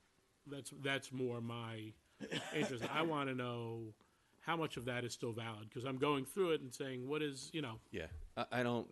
Well, I think it's good information. Whatever's there, you'd have to update it. Wetland flags need to be redone, supposedly every year. We don't do them always every year, but certainly they stand to be redone and looked at. They're going to have to be done for the site plan for sure. So the environmental conditions change. They have to be, and the beginning of this presentation tonight said how things have changed with DEC, and there's new regulations. So you got to update that stuff. And that's all part of the decision whether it should go into the overlay district. So I think we have a lot more Well, work to do. The problem is John, that you're saying that, they have a lot of good information already, and I think you made the comment that they're almost there. The issue is, and the reason why it's something that's in your wheelhouse and not our wheelhouse is Yeah. because you're in planning. Yeah. So, do you have a list for us where you think that, and it's subjective as much as objective, right? Yeah, Where do we get to the point where, okay, this is enough information? You know, that the fact that we need more information, that's an objective thing. Where do we draw the line where we don't run a full secret ourselves and we segment it and we say, okay, we're going to run a partial secret and then we're going to pass it on to you guys to finish it up? Well, Where is that line? Yeah, that line lies right here with your group of that- 5, and No, it I does. understand that. I understand that, but you said that they have a lot of good information, but they need a little more. Yeah. What's a little more? That's subjective. Well, I did create a list Okay. of typical things that you find in environmental reviews, typical subject matter, chapter titles, let's say. I saw it. Okay, I crossed out a bunch of them that, right off the bat, don't seem to be Applicable. usable or pertinent, let's say. At this time. Right. And then the rest of it, I think, is open for discussion. I'm not saying that every single piece on that list is needed either. What I'm saying is it's certainly some things that may be considered. But certainly I think, I would say, for instance, understanding a little bit more about the wetlands and the floodplain on the property and how that will impact the property is something that should be discussed on a certain level. Maybe not at a planning board level, but to get there, you have to say, okay, here's the list of things that we're going to be looking at this level. And then, the next phase is they come in with some stuff and you look at it and say, this is appropriate, or this isn't enough on this one, and eventually you're there and you Let's have do. enough. Thank you. So I think we have to, with your input, John, with Dan's input, any board input, we have to give Well, the I'd like to developer finish up the conversation tonight. a So revised list. Let's a finish revised up what we list. can tonight. I'm not ready to send them away to find what we're looking for yet, so. So John, do you know any shortcomings that the developer needs to present to us to help us make a better decision? Yeah, he's saying that there's a list. Shortcomings? No, I don't think there's shortcomings. I just think that some of the discussion points and just need to get in writing so they are in your record and they can be responded to, so that there is in the record this determination process. All right. I think that, Mark, did you want to say, or Mike? Mark or Mike, one of them was. Been called worse. No, I was thought Mike wanted to speak to. I've been called Mike, Mitch, Mark, whatever, number 3. When your mother calls you the dog, then you're in trouble, because That's true, yeah. that's what she got to with me. I was the middle. I hid from everybody.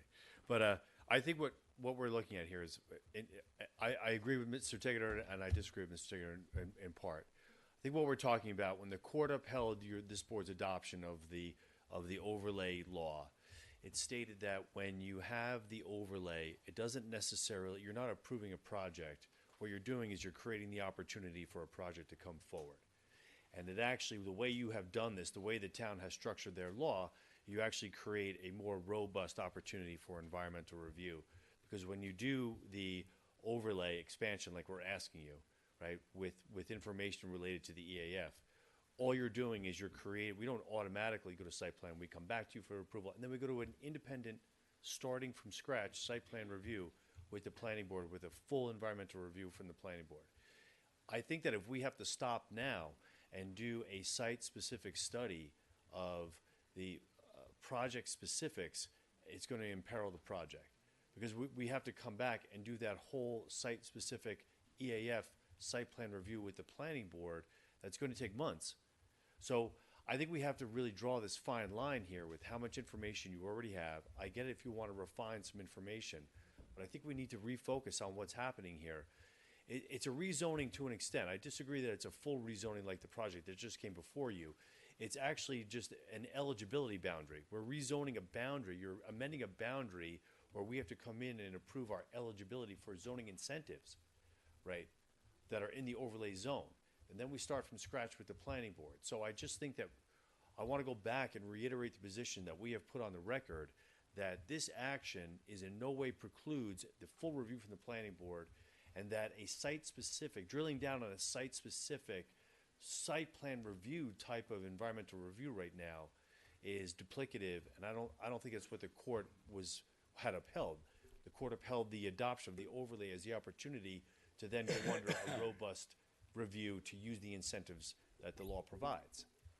And that's where I disagree with Mr. Tegeter in that respect. Yeah, I think the disagreement is very, very, very obvious. But I can cite the Toll Brothers, the very voluminous documents that they gave us for the rezoning.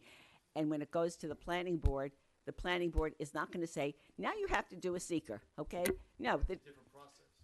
No. Here Actually, we're dealing, as John said, this expansion of the overlay is for a very specific project, which is totally different from your experience with the Yorktown Heights and Lake Osceola district. It's totally different, and here I would strongly support that we go with what our planning director I has said in his do give him explanation. some leverage, but Adam, can you comment on the court case and what Mark was talking? The board has the discretion and the duty to render its determination how it sees fit. You're not bound by anything that the judge said in that opinion. That opinion is limited to the facts and circumstances, and a challenge, attacking what the board did, and it found that it did not run afoul of seeker. That's a separate question. That's all it so says. that really has no bear. It doesn't control you one way or the other. If the issue is it might support a ruling one way or the other for you, yeah, maybe. But you guys have the discretion, the responsibility to look at the application, to vet it and make your determination. If you want to do a rezoning, then just let us know that you want to do the rezoning and take the whole thing on. But you've set up, to Mark's point, you've set up a law, and procedurally, there's a multiple step process. If we're just following exactly what your prior board has set up procedurally, nothing more. And you have plenty of information because this site's a well-known site. The supervisor's point, the wetlands have been flagged, delineated, the areas of development have been marked all years or decades ago. The problem is, Mike, the project is based upon those prior studies as well. If you want to do the rezoning, then do the rezoning. But your process has put us in this position. And if you want something more, you have to give us direction. You can't just say, go, get the wicked witch's broom and come back, see if we've satisfied your requests. Be specific. I think the concern is that if you already were included if you were already within the boundary, then yes, the process is clear. Yeah, but This is like an anomaly. We have to kind of throw you in You there. set the process up this way, and we've been before you for a long time now. Yes, you have. And we've been asking you, which way do you want us to go? Do you want us to go with the straight rezoning? Do you want us to go under the overlay? We were told go under the overlay. Because we had a discussion of creating a new category under your zoning code that would accommodate this project. And now we're getting told, now you don't, you got to understand, it becomes very frustrating. You guys want to be friendly, you want to see the town thrive. You can't do this to people. You can't send us off in all sorts of different Mike, I directions. understand. As Sergio pointed out, though, this is sort of an anomaly in what we had, because it's expanding, it's moving. There may be one technical difference. Okay. When I was talking to you before Oh, about... wait, Giuseppe, I have a question. After you heard what the planning board, right, Mr. JD, right, okay, when JT said to you that you guys are almost there, are you almost there? Well, here's my honest answer back. According to who? We've been asking for a list of... I'm great at checking checkboxes. Yeah, I noticed you checked a lot of checkboxes, and then you also told us about what was soft and where the buffers were and stuff. So I'm curious. If we had a list, and in fairness to us, we've been asking for a list for a while. So if I had one, it would have already been checked, and we Did would you already get one been past this. from John Tegeter? No, but the technical, just give me 1 second. The one technical point is, when I asked you guys before whether or not we were going to make a contiguous PDDOZ or a single site, the thought was, yeah, it made sense to do a contiguous PDDOZ. I do think so. That to me tends If it to happens, fall, I do think so. That tends to me to fall a little bit more in line with the original study where you're looking at a bunch of sites. You're going to expand your district, and then those sites are going to come forth with your individual projects as Mark discussed. Except the site was not included in the Osceola district when it was done. Nor were the numerous others, right? No, the others were included. There No, was no, a no. distinct. No, your expansion he's talking about. Expansion was not included when the town decided in To make 2020. it contiguous, but he's, you're talking he's about referring adding to it being contiguous. The sites Oh, this- after, yeah, well, in that was between, changed, in yeah. between their site and the And that boundary, was the current changed, boundary. yes. And the That's rear what he's boundary. referring to. I should announce myself, Charles Diven. I'm a member principal of Creative Living Development, and I've been around since the beginning, which started in 2007. The application process has started in 2009. We spend considerable time. I hear people talking about years in. I'm a 34-year resident. I think I'll be 35 years in the next 4 months. Susan, there were 2 questions you asked that weren't answered. Our FAR is .17 gross, which is how this law calculates it. If you don't use the overlay, we're .34, even if we net out both the steep slopes and the wetlands. You made comments earlier, which I gave you a disc you gave back to me. Michael gave it to you again. That's a 10-minute discussion on a tri-board effort, which was the staple of how you formed your map, specific only to Osceola Lake, that expounded the intents and the desires of the town and what the studies needed to be. You should look at it, because that's how the law was formed. Is it And different to go from back to what from you the had file said- you sent me? I looked I at the file gave you you a sent thumb me. drive. On the thumb drive, it's You on the thumb gave drive. it back. No, but you sent me I something else. sent you an email. I gave you the clip, the name of the I will look at it. website. So look, because everything about Osceola is there. To digress for a moment, Osceola Lake is the only PDDOZ zone that is recognized by your comprehensive plan in 2010. It's based on an EIS. It says you can map the entire Jefferson Valley, and it would be part of the PDDOZ. If you look at the tape I gave you, you set up a map considering only the areas west of Gomer with the intent of your tri-boards, your planning department, your town board, and your zoning board, to consider the areas of east of Gomer later. We're east of Gomer, it's later. We've given you all the calculations multiple times. We gave you an EAF with a fiscal study and a traffic study equal to that which you used to pass your law in the first place. When planning suggested that we include only ourselves and not the missing parcels east of Gomer, we gave you another EAF, we gave you another traffic study, we gave you another fiscal. We've accounted for every question you asked. We've reviewed your documents. We've pulled out documents not available publicly to calculate the FARs for you. We can calculate Rs, AMSs, Underhill Farms, any other one you want. We've done those all. I don't know what missing information you could have. We answered the questions you gave. They were given to me. I made sure my professionals addressed them. We got a list, not from a PDDOZ zone. We got a list from Toll Brothers and from AMS that is crossed out, which I think is the list that John's referring to, that says what information you might want. It talks about sociological and fiscal aspects of Osceola in that list, all of which are addressed in your law, in your legislation. They're in your 2010 comprehensive plan. They're in your January 11, 2021 meeting. They're in our EAFs. They're in all of them. If there is a piece of item to decide whether, providing the needs you demonstrated in your law that we reacted to, not generated, we're not a rezone like AMS. We didn't say we got a piece of land, we want to change it. We're not a rezone like Toll Brothers. We got a piece of land, we want to change it. We're a group of guys that says you made a law, you want to fix the corridor, we want to help. I think your law suggests a partnership. I don't think we could go as far as we've gone. Ed, you said, is there value in what we did? The platform in which we intend to put the buildings on is 80% cut. We don't have to take down trees. We don't have to change the grades. We did it already. We've been doing it for 2 decades. We even have DEC approval over a 7-year period for the same areas that we intend to build on. You couldn't be as far ahead as we are without being anywhere. There comes a time where you have to say, we made the law to entice a citizen 35 years, almost 20 at the site, to come forward and help us fix the corridor, we really can't come any more forward. We can't have this nebulous nature of there's a list. Look at the information you gave me. 1, 2, 3, 4, 5, 6, 7, 8 guys. Give me your list. Susan, it's been since 2011. You signed my permit. We had to stop with an air dome because the time it took to get a planning approval, fight your environmental officer for 7 years with DEC, the dome rotted.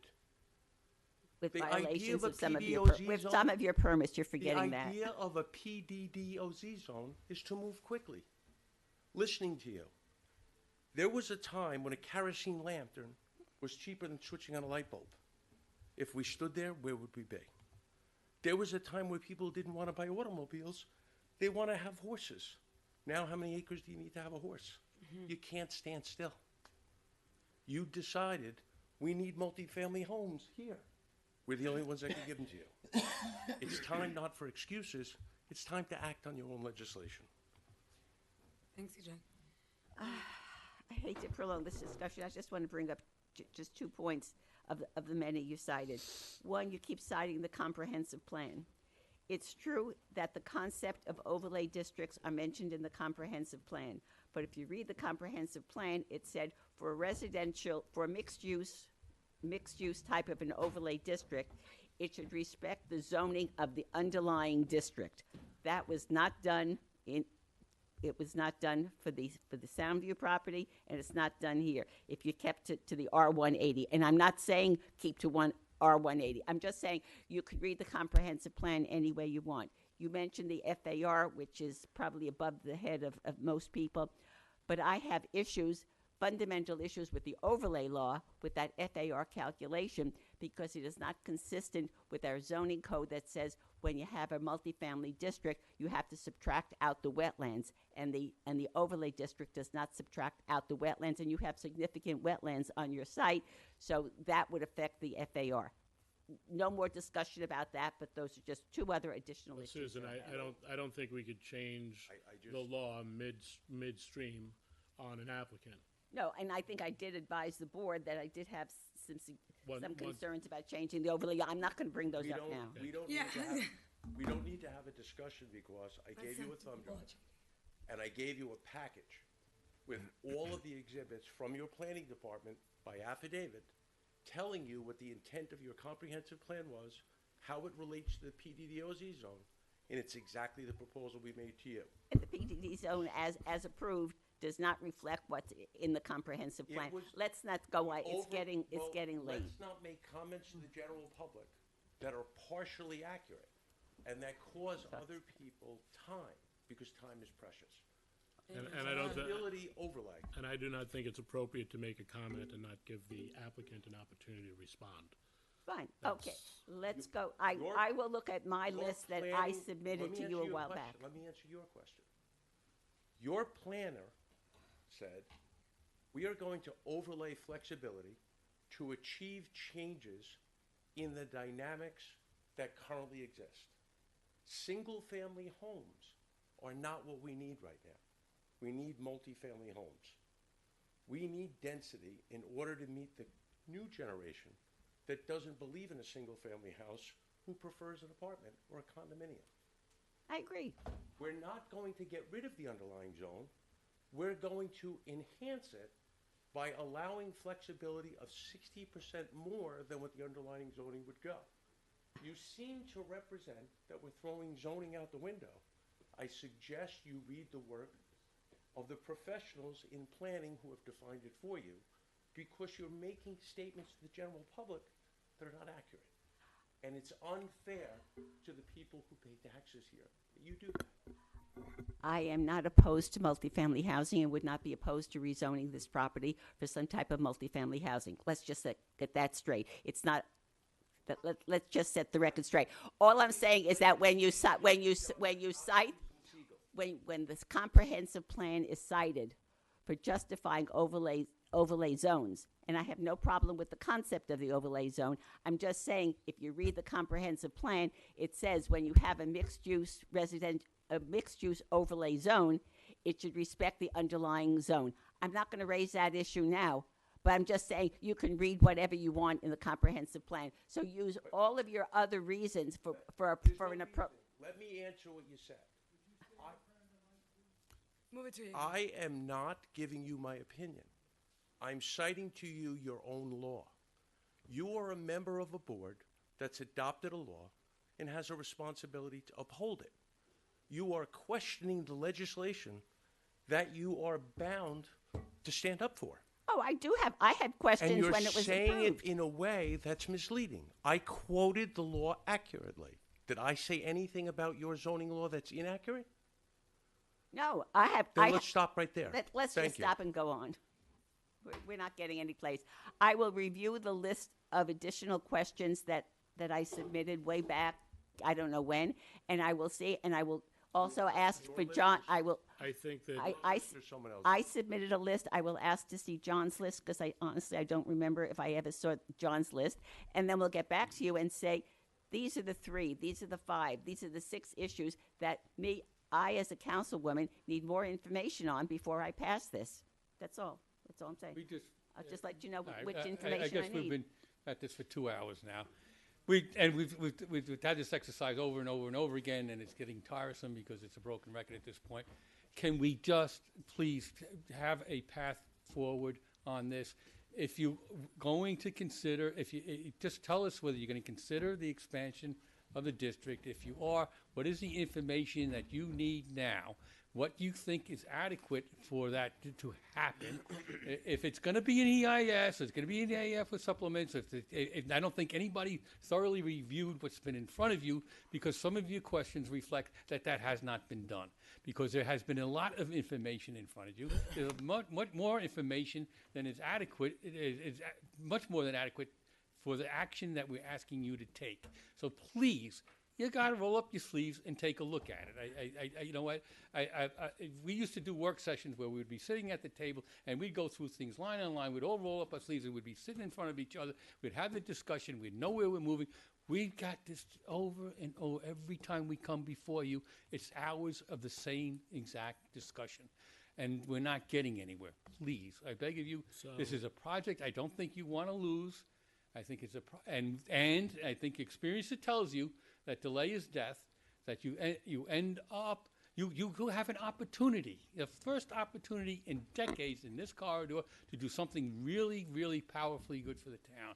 Don't blow it by being overly pedantic and completely misled by.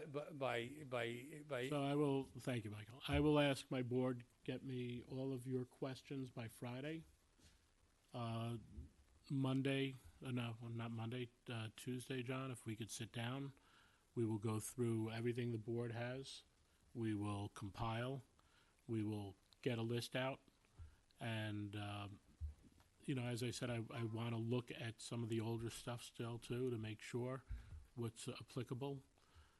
And then we'll have something out by next week. And then we could look at... I'm looking at probably there's no meeting on the 11th.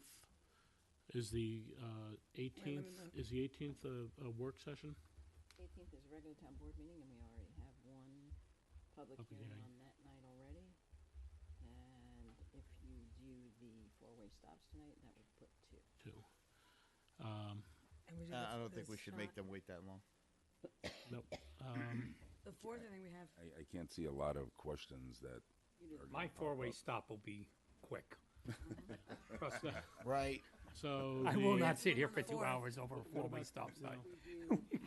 His 4-way stops on the 4th, and you add him to the 18th, and then you do the tobacco on the 4th. You could probably do that. You can't put all 4 on one meeting. We'll be No, I know that. We could have an extra fourth What if we meeting. added a meeting on the 28th How about a fourth this meeting? month? He's saying this. Susan, I'm already, we're talking about that, You thank already you. have a meeting on the 25th because the 11th is a special election. No, not an of extra this meeting. month, 28th. It's not gonna give me enough time to do notice it? zoning and noticing. Zoning is gonna be at least 10 days in the paper. So, Okay, so that puts us at the 18th. I would suggest the 18th for the local law, yes. I'm sorry, this is the 18th for what? Well, I want to have everything there. I want to bring them back on the 18th to go through the questions, not for local law. January 18th? No. You're talking February. February 18th. We don't have a meeting on the 11th because it's a special So election. the 18th, they're gonna come back and just review the more information. We're gonna hit everything that we gave them. That should be adequate time to get all the answers. And at that case, at that point, we can hopefully vote one way or another and see about moving that forward. Do you wanna refer this to has this been referred to the planning board? Yeah. We're gonna start with John. Confused. Well, we can't vote. No. We'll vote to bring them back for a, If you want to Public discuss it meeting. with them, more, yes. right. So Well, February 18th is just a discussion. The 18th of the discussion, but at that point, if we are ready to move forward to set a public hearing and vote on a public hearing, that's where I'd like to go. And you want this discussion on the same day we're gonna have a public hearing on the water rates, which might bring people out? It might, but if the last time around is an indication, it wasn't that big of a deal, and I think it's important to get off the pot, so to speak. Yeah, we can be very what succinct. is We the can be issue very with- have a very tight meeting, as long as we get Everything your in list, advance. and Yep. we get you in advance, and if your staff can look it over, get back to us if they have anything, Yeah. so we can adjust it as we go along. I think look, the issues are narrowed anyhow. Yep. And I think the additional information is probably But nominal. what is the issue with the 28th, Diane? I'm sorry, I didn't catch that. Of this one, There's no meeting. Of this one. it's not enough time to, There's not enough time to even notice. and we probably aren't giving them enough time to get everything back. She's Yeah, saying 10 it's- days. Yeah.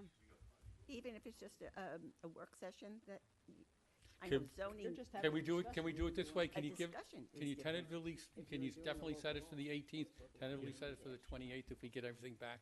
Hold on. That way you can set the We're public talking about the hearing. 28th of this month. Yeah, January. yeah. Okay. I have, if I have no problem with a meeting on the 28th. Yeah, if it's just a Let's work do it. session, that has Okay, different so we'll add a requirements. work session. And we'll on. try to keep it very tight. So January But this is the 28th. only item that's gonna be on that meeting. Most likely. Okay. Unless Well, let's something keep else it like is there. that, so we can come in, discuss this, and then, Unless- But we'll possibly. see. We'll make sure. I appreciate your, and I apologize for No, don't my apologize. tone You're- of frustration. No, of you- you're representing your client, and you're supposed to do that, so. All right. Thank you, that? good night. Oh, we could do it on the 21st? 21st, why wouldn't you? Because Supervisor. I'm not gonna have enough time. Supervisor. I want them to give me everything. Can you sneak me in now? I gotta go check 18 streetlights. I don't be know. out for man. another 2 All hours. right, we're gonna jump ahead real quick. Really? Four-way stop at Underhill and I Hanover. also have 2 additional, Supervisor, 2 Okay, additional. well, why don't you wanna take the podium or talk from there? I'll speak from here. All right. So what we're proposing is a 4-way stop at the intersection of Underhill and Hanover, which would be creating 2 stop signs on Hanover Street because of the fact that there have been so many accidents in that particular location and bad accidents. We're proposing that. We are doing some active, and I'll mention this, we're doing some active traffic study and enforcement at the other intersection, which we're concerned with at this point, which is London and Quinlan. Right now, from the previous meeting, I have 2 stop signs on Sycamore, okay? One at Forest Court and one at Sheila Court.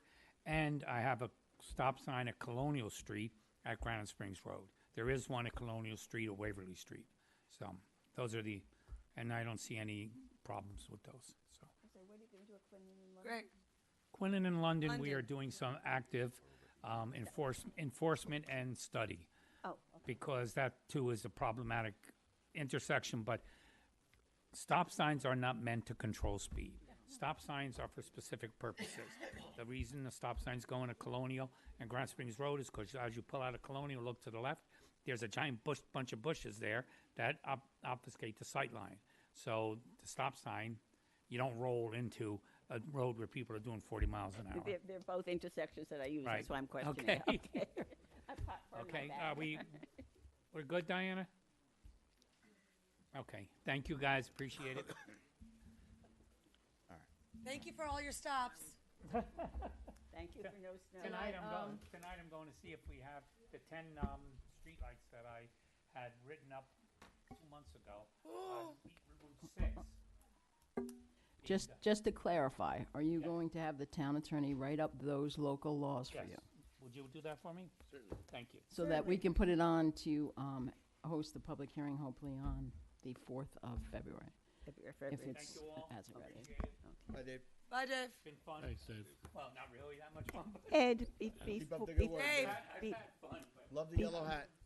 Before we go on to the next item on the agenda, can I just make a very, very brief announcement about tomorrow's meeting, because there's some confusion about it?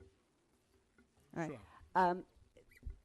Some of you who get the email public notice got a public notice that there's a special meeting tomorrow, a joint meeting at 9 o'clock tomorrow morning here at Town Hall, the Town Board, the Planning Board, the Recreation Commission. After that notice went out, I got 2 phone calls saying, Susan, what is the meeting about? Because it didn't say what it was about, all right? And it doesn't have to under the law. Okay, but the 2 people each thought it was about something else that they were concerned about when they saw the 3 boards. So I just want to Tell them to say, bring it. to my knowledge, the meeting is just to discuss possible changes in the way the recreation fee law is Well, is yes required. and no. It's really a discussion on not only if there's going to be changes to recreation law, but how the recreation law is applied to different projects with a cohesive viewpoint of parks, planning, and the town board. And that's what it's about, and it will be because it's a work session environment. The public is there to observe, but they will not be able to They speak. will not be able to speak. So, yeah, What time's the meeting? it's at 9 o'clock in the morning here in Town Hall. Thank you. And I apologize for the short notice thing. Yes, thank you. All right. Jimmy, good work on that research, by the way, on the bike policy. Yes, so this will be brief. The town supervisor and I have received a few complaints about some of our bike racks in town, and people using it as a storage unit, in essence, for their bike racks. I thought it'd be some quick work, and told the chief, I'm going to, take these bikes, take them out, cut them right off. And he said, not so fast. You don't have a town code to do that. So you'd be stealing these bikes. And I don't want to steal anyone's bikes in town. But I do think that some other cities and towns do have a policy and a code to move forward. And I've been talking to Adam a little bit about it, the different options of things that we can do to change the code to at least have recourse if in this kind of situation. So that's all I'm looking to do, and hopefully y'all will agree. So I did notice from one of the things you put forward was 7 days. So the bike gets tagged. Yes. After 7 days, they get a notice that they have 14 days to remove them. They would have a sticker that would say that. Right, and then after the 14-day period, the bikes are taken off of the bike rack and then put into, is it police storage? PD has a storage. Yeah. I would imagine that's where we would put them. Right. To then be obtained at a certain point. There probably would be a An number of expiration months. date there, too, but- Exactly. So what Jim. happens if I use it for overnight storage? Like I park my bike there Wouldn't matter. tomorrow? Fine. Up to You'd be- 7 days, you're yeah. fine. 7 days. So they would go by, and if they see the bike there continuously, they'll put a sticker on it. You have 7 days, and they'll mark it for 7 days. So it'll probably be something you simply date. For instance, I've been monitoring the one in town that we've had many complaints about. We have one rusted bike that's been there for months now. We have 5 bikes there currently tonight. Yeah, I saw them. I went by. Jim, do you know where those bikes are coming from? In other words, if they're coming from a certain location, can we go back to the owner and say, can you put a bike rack in? That's one thing. And then, can the town expand on our bike racks Yeah, throughout the... I don't have a way to track that necessarily, and we do have at our different parks many different racks, but it's definitely coming from the trailway there, the Westchester Trailway. But what's going to prevent me from just taking the sticker off? That's a great question. Possibly I could take a photo at that time and timestamp it with the photo and the bike. Yeah. And if you abandon the bike, you're probably not going to be taking the sticker off of it. Right. If you've abandoned it for a certain period of time. So I have a bike. I don't have a place to put it in my house. I put it on the bike rack on Monday night. Tuesday morning I wake up. I take the bike, I go for a ride. Tuesday night, I park the bike, I put it back on the bike rack, I leave it overnight. Wednesday morning, I pick. Isn't that the same thing? Aren't they storing it there? Well, most likely, if it's after 5, they're not going to get tagged. It would be done during the day.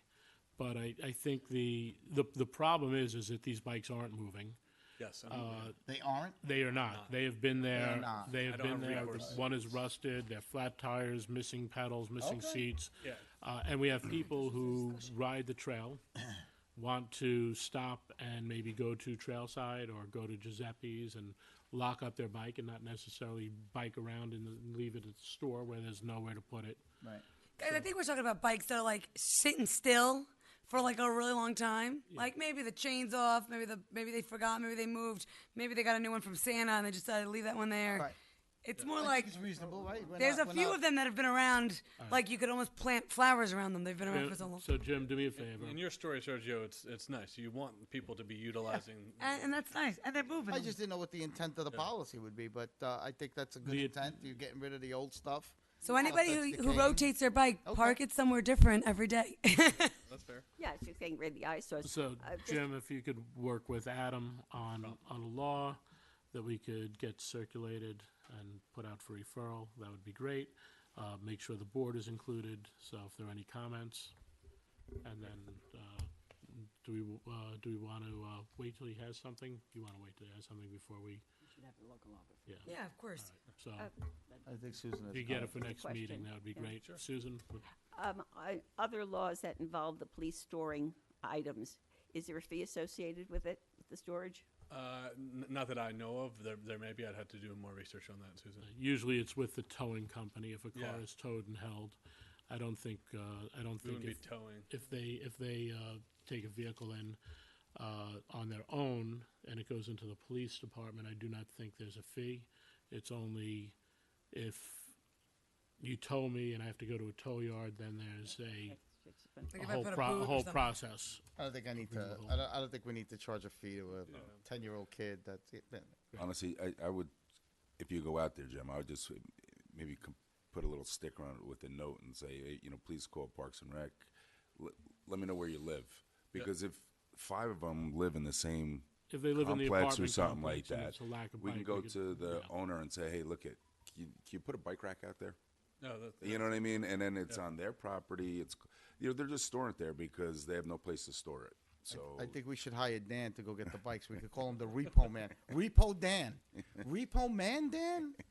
We could come up with a name, Dan. No, I'm sorry. You could berate him later. Yeah, thanks. I'm going to as well, I'll so see don't you worry at about Courtesy it. of the Floor next week. Thank you for hearing me out, and hopefully Thank we you. get something done on this. I have to clarify Hold one on. thing. Hold on. You're the so man. we You do- provide a service. That's Oh, right. not with It's a him? compliment. All right. Go on, Diana. Just to clarify, this town board never called a special meeting, okay, for this meeting that is going on tomorrow morning at 9. The supervisor requested to hold a meeting with members of the planning board Discussion. and the Recreation Commission to discuss fees. It wasn't noted till today that more than 3 town board members would be present. That's what caused the notice to go out, that a quorum will be present. But the town board never called a special meeting, just to be clear. That's correct. That is correct. And I think I put us over the top when I responded Fine. that I was going to come, and I think you handled it appropriately. All right. I bring you coffee. Adam and John, vape shop. So has everyone had an opportunity? I know I sent the vape shop law around.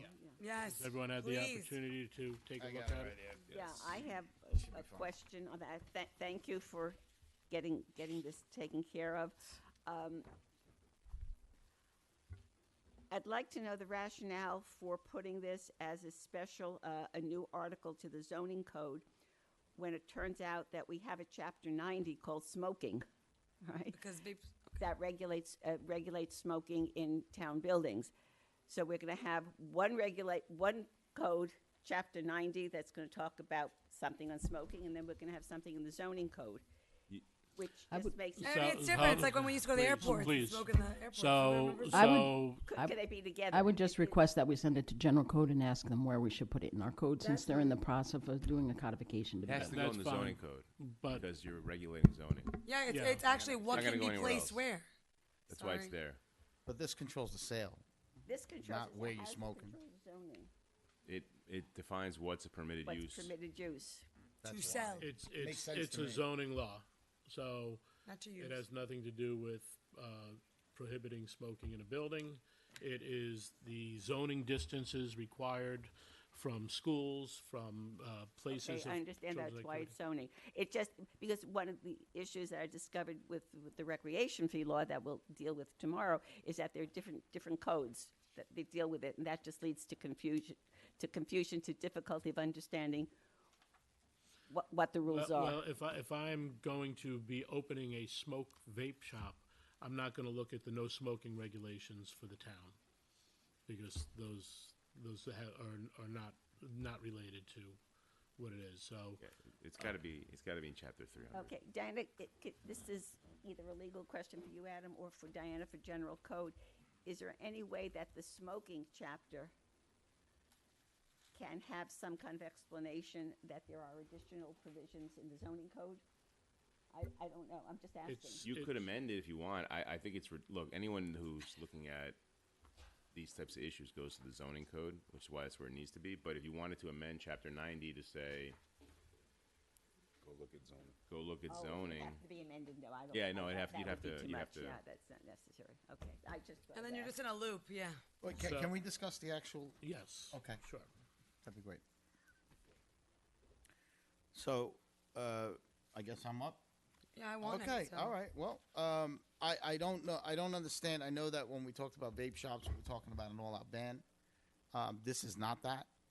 Although it puts serious restrictions legally, I don't know if we can just ban it, Adam.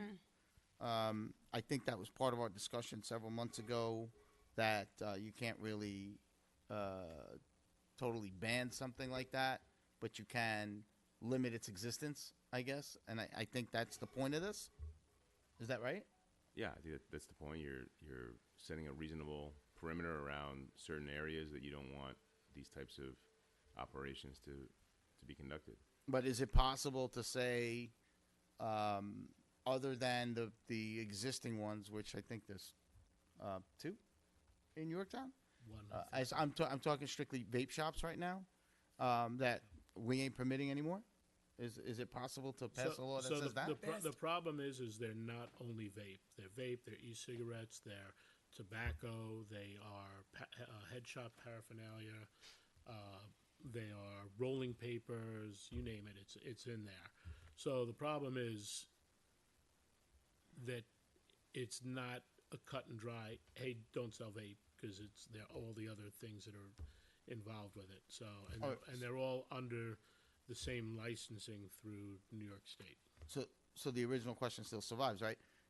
Can we ban then stores that sell vape products, rolling papers, Cigarettes, So I guess cigars. I wanted to just comment what you're saying. I read it as if even though they do sell other things, like a store can't cut the perimeter or how they did the law means that if you are going to sell vapes, right, you can't sell them because there is another store selling who has the license to sell vapes in that perimeter. You don't think that would work? Wait, I misunderstood what you said then. So what I'm saying is this is for the vape shops. What? This is for the vapes, right? This is for, no. It's for vapes, This is- tobacco. and It's like- for a smoke shop, period. A smoke shop. No, it's, you cannot sell this stuff within 1,500 feet of a school Correct. playground at all, period. You can be a CVS, you can't sell it. Correct. You can be a gas station. Yeah. You can't sell it. But can we sever?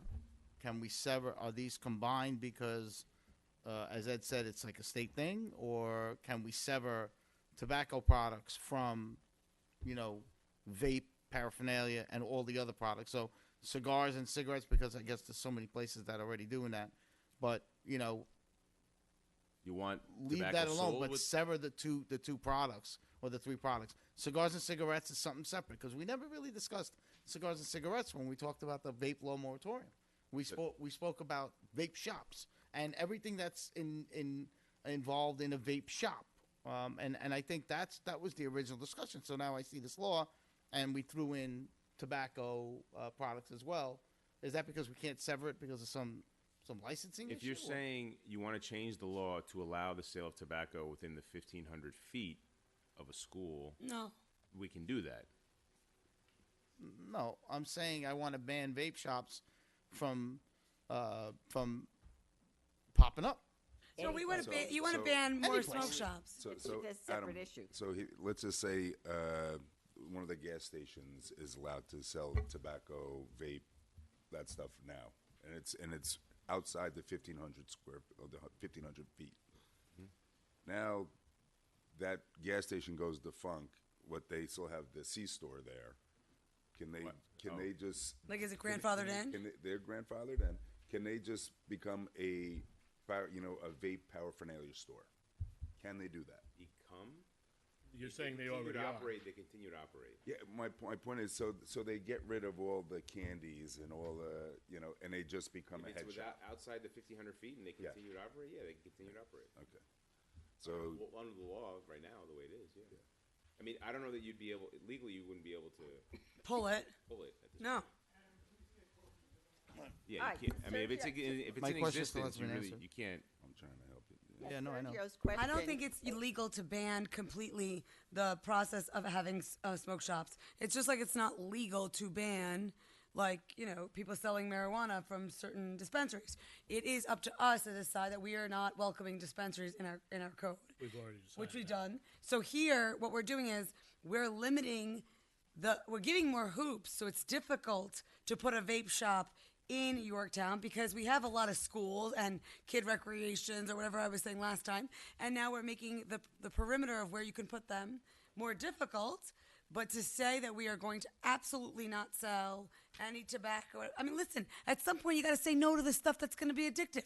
You got to say no. But we're looking at it because it's causing so much riff and hanging out and like controversy that even now the police doesn't want to step in because you're allowed to congregate in front of stores. So we're experiencing that on the other side. So we're listening to the property owners, we're listening to the citizens, and I think we're limiting it to the best of our ability.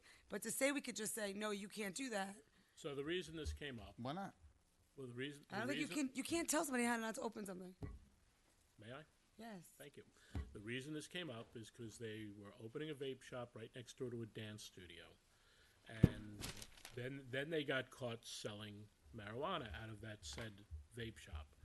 So we put the moratorium in place, which prevented another one from going in, which may or may not have been okay at that time. But now we're looking at it to say, what can we do to limit it, protect our kids? So little Sergio's not walking into dance class, and at dance class, as he passes by, there's a big store with tables full of candy, and he goes in there, and then when he looks to the side, there's all the vape, and there's all the head shop paraphernalia, and there's the bongs and the hookahs, and all of those different things. And Sergio's like, oh, this is pretty cool. What's this? And they introduce him. It's the same principle of the cartoon characters for cigarettes, like Joe Camel. It's taking away that introduction to kids that make it look cool, and they do it with candy in the store. That's what they were using in that store in particular. So we want to avoid that. If they want to open up in the middle of 202 where there's nothing else going on, that's great because the kids aren't getting there on their own. Mom and dad are going to be driving them, but there are a lot of dance studios and nursery schools along 202. So good luck there too, and churches, I think. Yeah, I mean, right now there's one right next to Tom Thumb. So That's causing a lot of. which we can't do anything about per se right now, even with the law. But if they shut down, We don't have to put them back in. Right. right. So what we're trying to do, what the intent was, I know we would like to ban them altogether, but it's not the same process as a marijuana dispensary or cannabis dispensary. It's a different product. It's considered under the sale of tobacco. So do we feel this limits it enough, keeps it away from our kids, our schools, the areas that we want to keep it away from? And that's where we are right now. You can't eliminate, unless we want to eliminate selling tobacco, and I think the lawsuits will start immediately upon our leaving this meeting. Why can't we eliminate one and not the other? That's that's what I'm Adam, not clear on. Adam, my understanding is that all of these products are related and looked at as the same way by It's like the liquor ATF. license. You got hard liquor and then.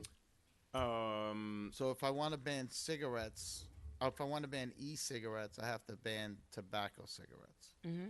Is that what we're saying? Mm-hmm. That was my understanding. And you know, I was. It's all monitored by ATF, just like cannabis is the cannabis board. It's a different process, and they look at not only cannabis but cannabis related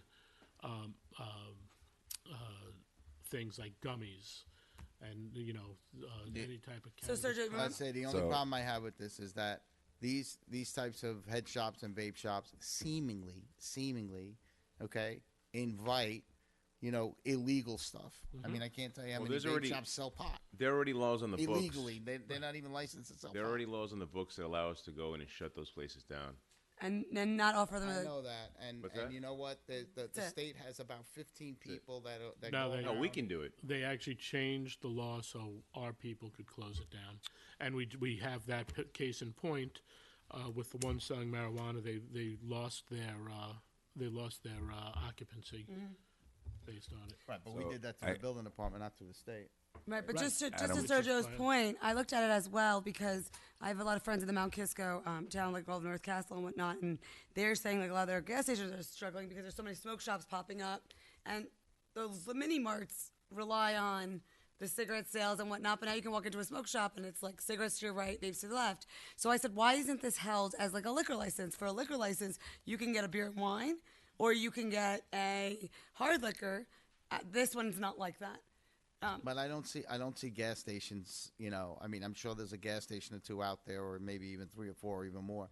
But the feel is different when you're walking into a gas station. You have whatever. There's not that other and paraphernalia. I don't see them selling like bongs, and some do, but I don't see them selling pot. I haven't seen a gas station closed down for selling marijuana, but I have seen a few vape shops closed down for selling pot illegally, Absolutely. without a license. Absolutely. So I guess, Adam, can you just confirm that those two are tied together, vape and tobacco?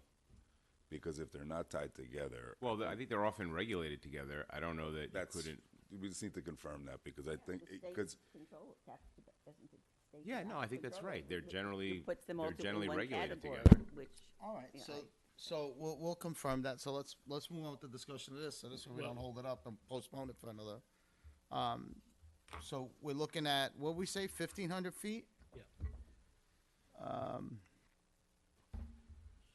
I think that's also copied from the state law. Where does it say? Five football fields, basically. The locations within 1,500 feet from all of these locations. Yep. When you say recreational facilities, does that include public and private? Yeah. Yeah, of course. So business Uh, not no. located It's broader 1,500 than the feet from the state law. nearest The point state of law property doesn't line. include. The state law only says schools. I know So this goes further, this is but big, yeah. recreational will. Right. So say Club Fit. They can't open next door to Club Fit. They can't. Yeah, there's so- a reasonable So it's, interpretation. of it. that's why I asked public and private. Not located 1,500 feet from the nearest point of the property line of a school, just so people in TV land can understand what we're looking at. So you can't open a business, a vape shop or anything like that, tobacco or anything like that, within 1,500 feet from the nearest point of the property line of a school, playground, childcare facility, family daycare home, youth center, community center, recreational facility, and or park. We missing anything in that? No, and we know Yorktown loves families, so Adam- that's probably Adam, everywhere. did we look at church on that as well? What? Look. Churches? I thought we removed it, Oh. but you can add it. We can add it in. I think you add it. Huh? I think you add it. Yeah. Well, let's Well, add luckily, churches. most of our churches are near. I mean, we got the what's flow the- next to not Piper,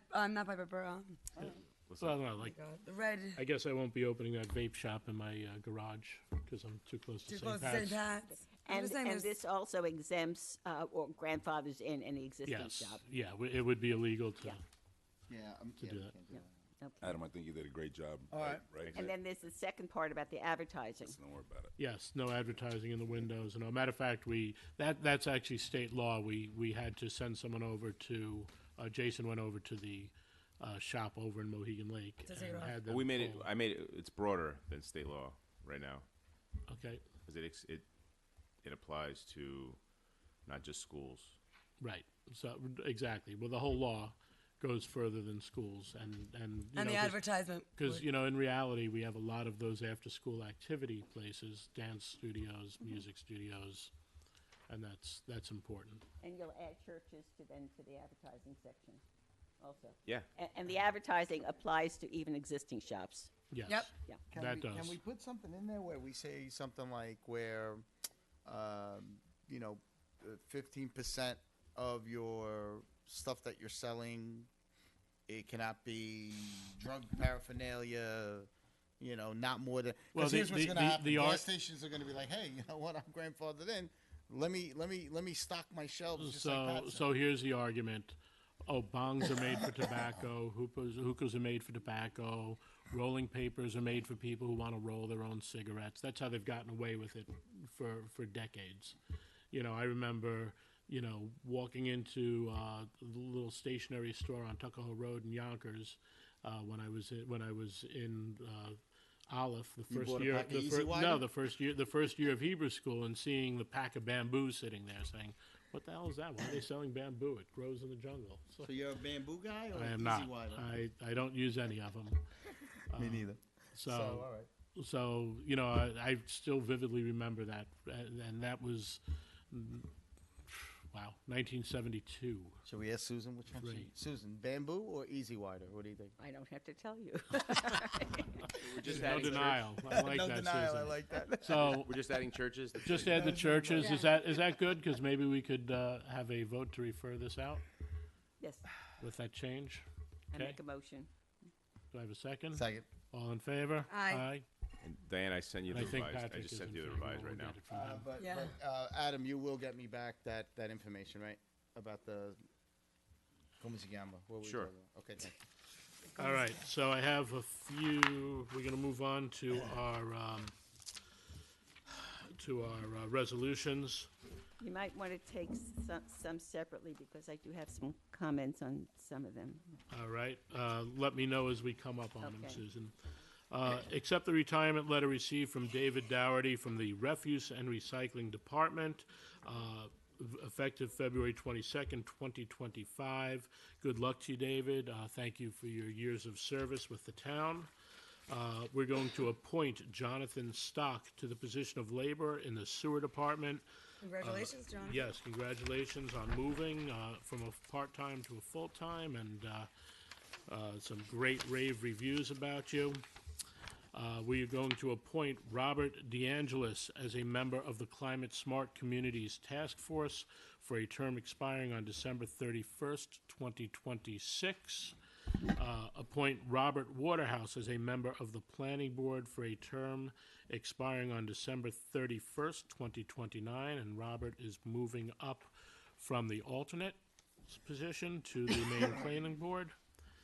So let's take a vote on those. Motion. All in Second. All in favor? Aye.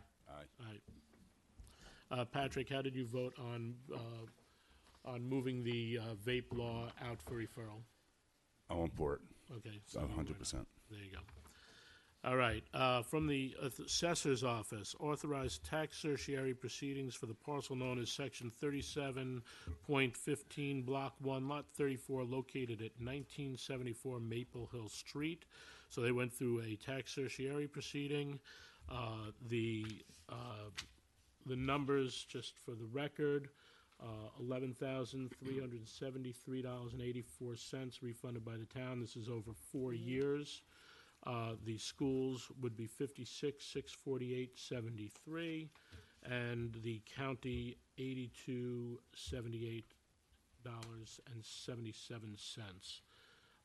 So that was through the settlement with the judge and the certiorari proceedings. Authorize the supervisor to execute a letter of intent to participate in the Westchester County Hazard Mitigation Plan, HMP, update project as required by FEMA. Authorize release of tie-in to town drainage permit for work done at 854 Barberry Street, and that is amount of $1,000. Authorize release of driveway permit number DR 1258 for work done at 1724 Central Street, and that is a $500 permit fee that was held. Authorize the supervisor to sign agreement with DP Wolf, Inc. for the service and comprehensive preventive maintenance of the John C. Hart Memorial Library air conditioning unit. Authorize the supervisor to enter into an agreement with MRI Real Estate Software in connection with the town's administration of the Section 8 program. Why don't you stop there? and call Okay, it? can I have a motion? Motion. Second. All in favor? Aye. All right, so Adam, I know you were doing a little research on this open space easement Yeah. and the path, and I think you had a conversation with John Tegeter. Yeah, I confirmed sort of what my gut reaction to this was, not having it in front of me. The path is included in the space, in the open space easement. I confirmed it with John, so your concern has been addressed. So just so everybody understands that we're talking about the path from the Black Iron Gates up to the pond, correct? Yes. Okay. And you're saying it's included? Sure. Yeah. All right. Absolutely. Okay, great. No doubt. And it's also an ingress. No doubt. Perfect. Yeah, that's why. That's it why was it's included. included. That's why, of course. It's any ingress or egress has to be included. Okay. All right, Any other questions on that, Susan? no, I don't have a question, but I think it's premature to authorize the supervisor to sign this agreement. There are a lot of concerns. This is the easement basically from the gate to the pond, and then the pond area, and there's the trail around the pond. That is in lieu of the developer giving a recreation fee. This is his public space. He's making his the private property available for public use. Around the pond. Around the well, if the easement is from the gate, there's a trail from the gate going in front of the mansion, across the road to the Correct. trail continues around the pond and the pond area. You said there's a lot of concerns, and I think Well, there are. But we can't fly to the pond. We have to walk there. Yeah, but you've addressed How else would my I get there? concern about the boundaries of this open space easement. But there are continuing concerns about how that easement area is, the control and the maintenance of that easement area and the extent of public access, because the property is going to be subdivided into two halves. One, the developer will own and control the mixed-use building and the mansion, and then a homeowners association will control most of that public easement. And then they're going to create a third entity called a property owners association. The easement as written is granted from, I don't have the technical name in front of me, but it's the current owner of the property. Legally, that will transfer to all of these other entities that will soon to be created. I would rather see the eventual agreements be creating this property owners association, and actually who will maintain the property, who will control the property in terms of setting the hours. Right now, it says the hours should be 8 a.m. to dusk, but the owner of the property can temporarily close off access for any reason.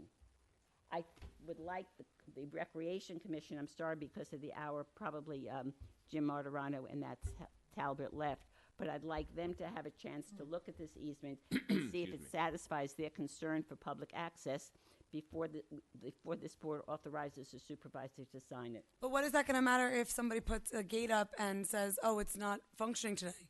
And if it's on the HOA side where the condos are, we can have, the condo rules are going to say that there's common elements. Common elements are shared spaces, so whether they're the walkway or not. On that side, it doesn't only lead to the pond, it also will lead to homes, because it will have segue paths off of it, or it'll lead to the recreation. So in the event that maybe it's iced over or there's a pothole, we might not have access to it because there's danger, so there might be a sign that says caution. But I don't understand. I just would I'm like just saying, I don't know what Jimmy's going to do about keeping it open or Well, not. John, can you step up? I had a question. You might know the answer. Because I know there was discussion similar about the the senior center and not having evening hours. So I think that this is something that has been fleshed out already with planning on what a park would be able to stay open. And I think it's also common for our parks, unless there's specifically lights and they're set up for night, that all of our parks close at dusk. They close at dusk, yeah. Right. This one says no dogs allowed.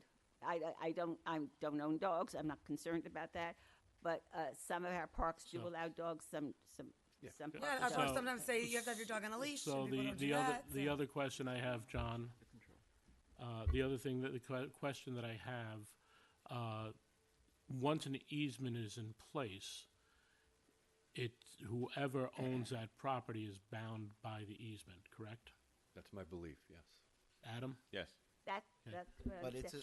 So my point being that whether the easement goes into effect or not, of us accepting that property, which is part of the law, and it was not in lieu of, it was in addition to, because they did pay a recreational fee as well.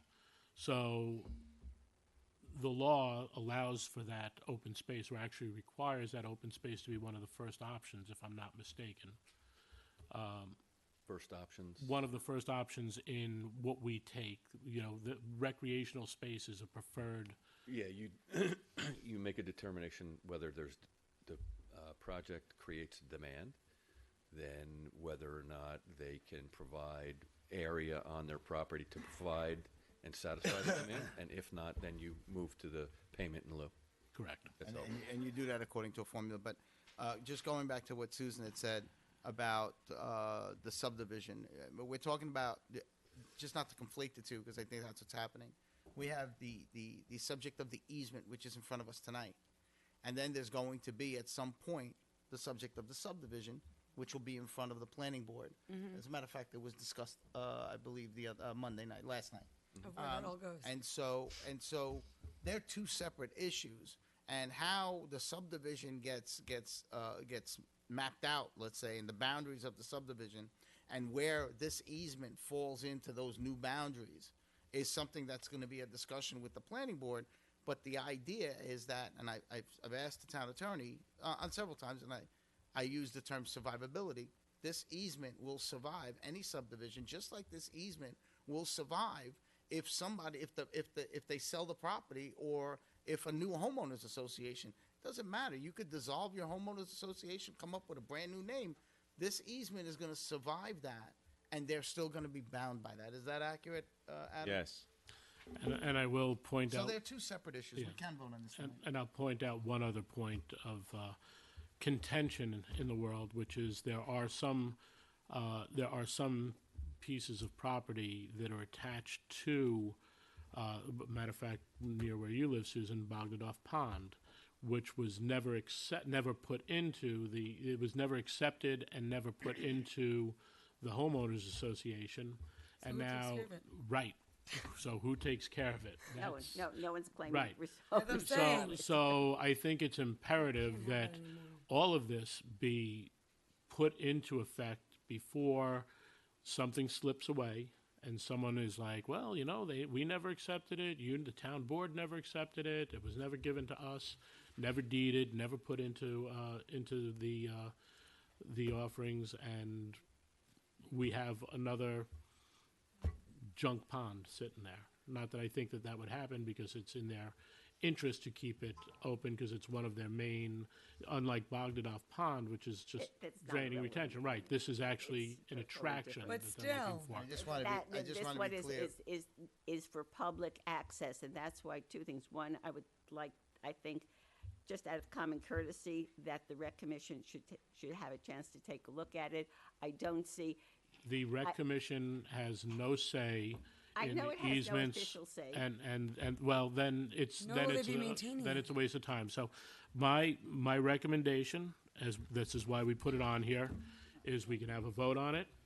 I already told you that if you would like, and the rest of the board would like to see any of the easements when they are approved in the legal terms from Adam, I'm more than happy to submit them before signing off on them and make sure everyone could see them. But when the time is appropriate, that they're ready to go, it's done and ready to go. I just wanted to be clear on one other thing, that they are two separate issues, and as it was presented last night with the way their subdivision, I have some issues with the way they presented their subdivision. I think the planning board shared a lot of the concerns, even though we didn't speak about it. But, as far as this goes, I'm prepared to vote on it. Susan, go ahead. Just hold on, For the rec- oh. 1 second. For the record, I have to recuse myself from the vote. For the record, I'd like it to be made clear for tonight and going forward for the future, that when an issue like this comes up on an easement that impacts the town, that the town board has to vote to authorize the supervisor to sign the easement, because the supervisor has already signed this easement. And then I brought up the issue of whether the town board authorization was needed. So I'd like that cleared up for the record. So we've asked legal to get the appropriate law, and if it's not, and the board feels that they would like to change our law, I have no problem with that. What is the law? Well, That he's allowed to sign it. Right now, I don't think it's She well told me. defined in our law. What was that? No, I said he's allowed to sign certain documents. I mean, look at so many other things on this agenda that the town board is authorizing the supervisor to sign, many different contracts and other agreements. It's been standard practice over the years that the town board has always authorized the supervisor to sign. Usually it is never a controversy. I'm only raising it because now we're having a vote to have this. So I think part of the But the supervisor signed it on January 6th. I think part of the issue, Susan, is that this is something that was part of the planning board's direction on the only way the project gets approved. They had to do the easements, they had to give the property. So this already went through its approval process. I have no problem putting them on in the future and going through every one of them. Not a problem. for So it any- will be set in God the bless you. record. So it will be set in the record of the minutes of tonight's meeting, that town, going forward in the future, that when there are other easements that involve the town, that the town board will authorize the supervisor to sign. Fine, Whether it's in law or not, that is going to be, until it's changed, the town's procedure. that's fine. So it doesn't have to come up again. Right. So just for the record, I have to recuse myself because I have a family Well, member. Right, well, I got to do it on the Yeah. record. So a family member. just have a family member that's involved with the project. But So I have do to want give a to, reason. we'll memorialize what Susan was saying. Can we do a vote on Susan's, I'm not sure I'm ready to vote on something like that. That we have to. okay, then we'll look at it and put it just on. has- I don't even But know. This just came I'll up do out it of from, nowhere, and while, then during my, we talk about being open and honest, and during my seat, I don't know what I this is. will make sure that happens. And Adam's looking We into look it at- more. So. All right, so authorize the supervisor to execute an open space easement agreement and utility easement agreement with Underhill Soundview LLC. I have a motion. motion. Second? Second. All in favor? Aye. Opposed? Opposed. And Patrick I is just not think it's voting. premature. I'm not opposed to the easement per se, but I think it's premature. I'm not signing other things. And I would like to until- see it before you sign Sure, again. that's fine. From the Parks and Recreation I'm sure it's Department, foilable. Oh, I authorize, have to, I'm recusing myself on this one. Two of the senior clubs who are going to be getting town funds are part of Jefferson Village, and I live in Jefferson Village, although I am not members of either of these groups, but I am a member of Jefferson. I do live in Jefferson Village. Okay. okay, appreciate that. Authorize supervisor to sign agreements with the following senior clubs: Jefferson Owners Foundation, AARP Chapter 397, the Shrub Oak Senior Citizens Club, St. Patrick's Seniors, and the Friends of Jefferson Village. Can I have a motion? Motion. Second. Oh, All in favor? Aye. Aye. All right. Could you identify how much money each of the groups get? I will have to look at it. It's upstairs. it usually- okay. Extend the bid to Graphic Image, Inc. for 1 year for printing of the Town of Yorktown Parks and Recreation Department semi-annual program brochure per terms of the bid. From the Police Department, I have some questions on, before you get to there are three resolutions that authorize members of the police force to attend conferences. I have questions. I have no issue with the concept of them going to conferences, especially since I don't know the specifics of these conferences. But I would like to know what the cost will be, what budget line the money will be taken from, and whether the absence of the officers will incur any overtime costs. I just think we should know that before we. Okay, well, I will say that they have a budgeted line for training. No, I didn't. I looked at it. That's why I asked you for the They budget. don't have a budget line for There's no budget. training in the police department, because he's a It's training. Training, all right. Okay, and No as conferences. as for if it creates overtime or not, I have a think line for that too. well, no, I think the training is important, and I think that our chief and our lieutenants that do the scheduling and the sergeants do their best to avoid the overtime, and it's one of the costs of doing business. We spoke about this. I remember when one of our undercovers went into the federal task force to help out the real-time crime, and that has paid dividends for us in the support that we get. Matter of fact, when we had the unfortunate incident over at Fore and Aft, within 2 hours, it was over. I'm not. So right, no, but questioning that. I'm just I asking a think that question I about think that conferences. I think training. that I think that these things end up supporting our officers to do the job they need to do, and we'll move forward with them. It's Do you want coming me- out, do you it's want me coming to out of their budget line? Yes. Do you want me to separate it, or do you want me No, to? I'll vote for it. Okay. Okay. Okay. All right. And then So. we'll get Janelle to give it to you. From the police department, authorize the supervisor to sign a renewal agreement for annual maintenance with Central Square Technologies, TriTech Software Systems for the police department. Authorize 2 members of the Yorktown Police Department to attend a Caliber Press-sponsored street survival seminar involving 2 overnight stays. February 18th through and departing on the 20th. Authorize a member of the Yorktown Police Department to attend a conference July 13th through the 15th with 3 overnight stays. It might help if it said a conference dealing with XYZ, just so we have a better idea. I think. But I that's don't think a- we want to disclose to the We world don't, what we're. hold on a second. I will answer the question because I've had the conversation with the chief. Yeah, he doesn't. In particular, some of these tell you what officers are going, and in particular, our police and their families can be targeted. Not espe- who's going, but what the But, conference but is for. say the conference is for councilmen. We know that our council people are gonna be out and about, so it's good to go It's after the. training for X. Oh, it's not- like when people post pictures that they're away. No, okay. it's a security threat.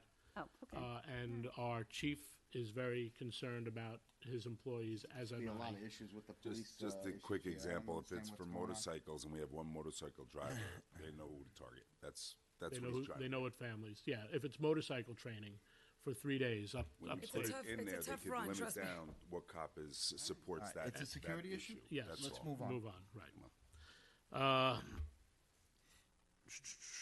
Authorize a member of the Yorktown Police Department to attend a conference involving 4 overnight stays, October 16th through the 21st. Then it's a police conference in Denver, Colorado. Authorize the comptroller to process the following budget transfer for MTA mobile reoccurring costs. It's general funds into communication of $10,216.18. From the Planning Department, authorize the town clerk to advertise a request for proposal from qualified entities in redeveloping an adaptive reuse of the Field Home building on Catherine Street. I Want to take that one out. I have Okay, we'll comments on pull that one for now.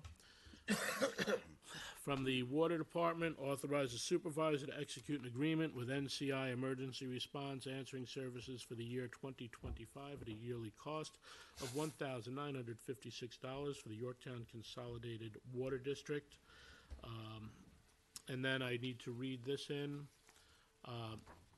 Be it resolved that Michael Vuoso is hereby appointed contingent permanent as a police sergeant, job class code 0133-01 from eligible list number 74 902, effective January 27th, 2025, to be paid from Yorktown PBA salary schedule, which is $147,500 annually, and be it resolved that this appointment is subject to a probationary period of not less than 12 nor more than 52 weeks, commencing on the first date of appointment on January 27th, 2025.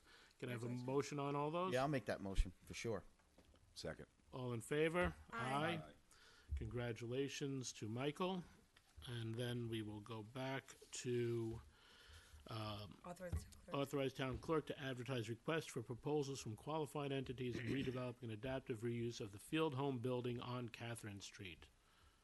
I have been asking for this RFP for more weeks and months than I'd like to remember, and it really bothers me and concerns me that don't feel comfortable with voting for this. I think this is probably the third version of the RFP that I've looked at. The last time I brought up the subject, you said you had concerns about a you didn't like a two-step process. You didn't explain what objections you had and what your concern was about what the two-step process was. I assumed it was that there were 3 tracks in the earlier version of the RFP. Track 1 was to sell the property, track 2 was if somebody wanted to lease the property, and track 3 was to hire a consultant who would help us decide what to do with the property. And I assumed by 2 steps you wanted to get rid of the track that had the consultant. I said that in an email to you. You never answered and said, no, that's Susan, that's not what I meant something else. So I was surprised when I saw this version come in today that the track 3 is still there, hiring a consultant. And if anything, I think the scope of work of what you're asking the consultant to review will only deter some other respondents from submitting proposals for tracks 1 and 2. For example, you're asking the consultant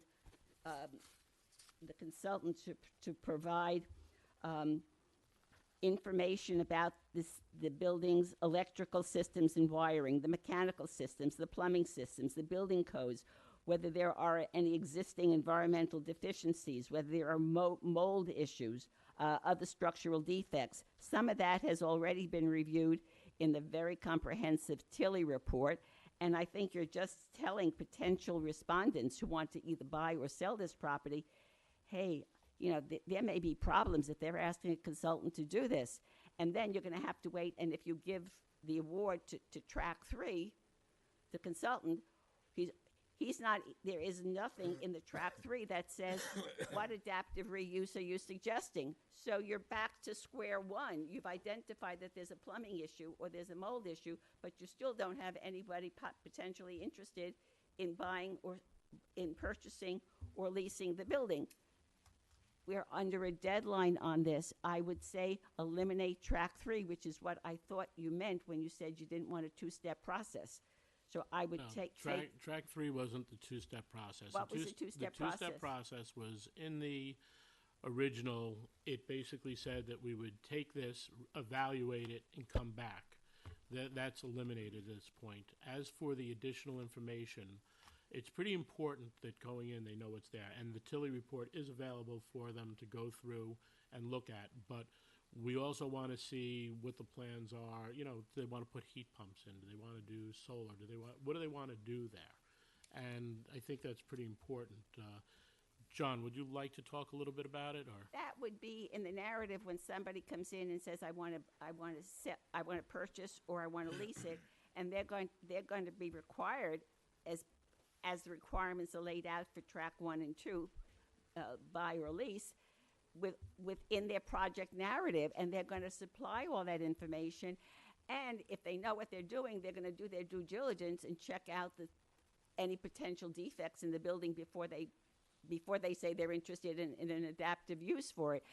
I think by having that track 3, you're telling potential buyers or leasers, why should I put all that effort in? And it takes effort to put in a response like this. It takes a lot of time and effort and money on their part. when you're looking for a consultant who's just going to help you and give you more ideas. Well, the hell with it. This town is not serious about buying, selling, or leasing. I'm not going to waste my time. I don't see what value you have in doing that track 3. But don't you think it also streamlines the type of work? Like, instead of having a bunch of people look at it, put in their offers and their ideas, then go and see the quality of the work that needs to be done there, then we vet them, and then they say, oh, we're not putting that kind of money in, and we move on, and we're doing it again. I feel like the consultant part will yes, it may narrow our pool, but I think it'll bring either historians or people who really want to refurbish, or someone who loves that location, or a need, and it will streamline it, as opposed to shopping it and hoping that somebody wants to buy it. They do a site visit, and they do their due diligence. Before you bought your house, did you have an inspector Good night, come? Mr. Strauss. An inspector came, and looked at the house and told you, yeah, the plumbing is okay, the Yes, electric but it's is. different when you're changing it into a commercial use or whatnot. No, it's the same thing. No, it's not. And guess what? Do you know how many houses I went and as a broker, I saw with people, and I'd be like, where are your financial statements? And they could only afford $1 million, and they want to go find houses at $2 million. So how many people are getting entertained that don't actually have the money to fix this property? This doesn't make sense. And then you have a whole section on your criteria, which you copied and pasted from somebody else, and I have no issues with that. Thankfully, you left That's a checklist. Yeah. How about But we you let can't we let John You can't evaluate Speak. a proposal based on that third track because there's no relevance Thank to you, it. John. Track 3, I think, will be interesting to people that are in the historic development design area, and I think it's a good thing to have and garner interest from those folks. You don't know what you're going to get from the other 2 tracks. You may get some things, you may not. So it will give you an opportunity. If you don't get anything, it'll give you an opportunity. If you do get some things on track 1 and 2, maybe a historic architect might be interested in this and put in a proposal that they then can partner with one of the people on track 1 or 2. People that would be interested in from that standpoint on track 3 may know people in the development world that they could partner with that would bring in a proposal for track 1 and 2. It's really to cast a wide net to have more opportunities. It's not a second step in any regard at all, unless we get nothing else and we have nothing else to do. Now, I would just want to tell you about the evolution of this. Track 3 was not developed by my office. It came from a RFEI that we found and we were using in the beginning, and it was track 1, track 2, track 3. It was used in Ulster County. Wasn't concocted by us, but we found it interesting because it casts a wider net, not just from developers that are willing to invest, but people that are interested in the parameters of the project from their design professional experience, which is another avenue of. But it would be up to service. us. But it would be up It to would us. be up to you Thank whether you. or not they have anything to do with the project whatsoever. Right. But you would, in my view, you would have a much wider So if we, set of opportunities for you to consider So, John- without If- making. ahead. I'm sorry. Yeah. Let me just finish. Without making extra steps. Now, if you read the RFEI, it made a lot of references to preliminary stages, to we're not going to do anything here. This is not a bid. We're going to see you later. We're going to ask you for more information. In fact, some of Susan's comments were referencing preliminary stage and so on and so forth. This is a one-stage shot. So that's why we rewrote it in this manner, to make it one stage where you make it interesting for people, and then you have as many opportunities to enter into a deal, not go for other additional information in which an RFEI has as its mission. So, John, all 3 tracks will be running at once. Right. All 3 Right. tracks are running at once, and Parallel. and It's track not 3. one. It's not one or the other. All the information and all the RFPs from all over the county or wherever state Yeah. will be coming. So it's not. it If depends, an on which, architect- it depends on which one you'd like to People are respond to. That's right. But if Okay. you respond to Hold on, if you respond to track 3, and if you provide the information in track 3, in no way does track 3 mean that you're going to be partnering with with somebody else who's actually going to be interested in buying And or in leasing no way, the property. and in no way, and in no, hold on, this guy. Hello. We're all talking over Please. each other. Can you please have some common courtesy for each other? In no way does somebody that submits something for track 3 means that we have to pick that RFP and go with the person that picked track 3. You could have 5 people for track 1, 10 people for track 2, 15 people for track 3, and we choose somebody from track 2 because that's the most appealing to us. So it doesn't necessarily bind us to if somebody submits a response to track 3 that we have to go with the track 3 person. So we are going to have that opportunity and that option and to respond to it and pick what we want. And nobody else is going to see the RFPs when we open them until we look at them. So it's not gonna deter anybody from putting in RFP because they're not going to know what the track 3 person, if there's anybody out there that does the track 3 response, is going to say. So how does it deter anything? It casts a wider net. It gives us more opportunity and more options. And instead of having to say, oh, you know what, we should send out and find out what other people and what their ideas are, we're doing it all at once. Isn't that what you want? You wanted to speed this along. That's what we're trying to do. And there's no reason why, if you're limited to sell or purchase, that you can't send it to an architect and an engineer who's involved in historic preservation, because they'll say, hey, gee, I see this possibility, and one of my clients, or I know somebody else, and I'm going to call up this development company and say, hey, guys, I got this thing that you may be interested in. So absolutely, That's yes. gonna take more time. I would send it to the historic preservation architects and engineers to let them know without it having a separate track 3. But I think if you put a track 3 in, what you're going to potentially, you're telling the tracks 1 and 2, they're not so serious. So we're putting out, And I we're just putting think out you an don't RFP, need- you and don't then need the and then track what we're going to three. do is we're going to favor historical architects and send them something separately to No, come to the table. no, you just do track 1 and track 2. So, That's all you need. if Take I- out the track 3. If I may, I believe when this goes out, the way it's written, there are keywords that light up on the board for people who are historical architects, who do deal with this. If it's not in there, they don't see it. You hope that they're gonna present based on having a client of interest or saying, let me send a suggestion in because they like me, they may be able to pair me up with one of the people who've sent in. I do not think that more options is a bad thing because we do want this to move and we don't want to have to turn around and say, you know what, we didn't do the right thing the first time, we got to put it out again, there's a 3-week delay, and we just keep going round robin. Let's get it out with what it has on it, that it has everything. Let's make sure that the people understand from the beginning what's going to be involved. And that is the way, and I've had many discussions with John about this, and I personally think it's the way to go. That's why it's out here. We actually just discussed it again yesterday. I understand your point, but it's counterintuitive to moving the project along faster by making sure everyone has that option in the beginning.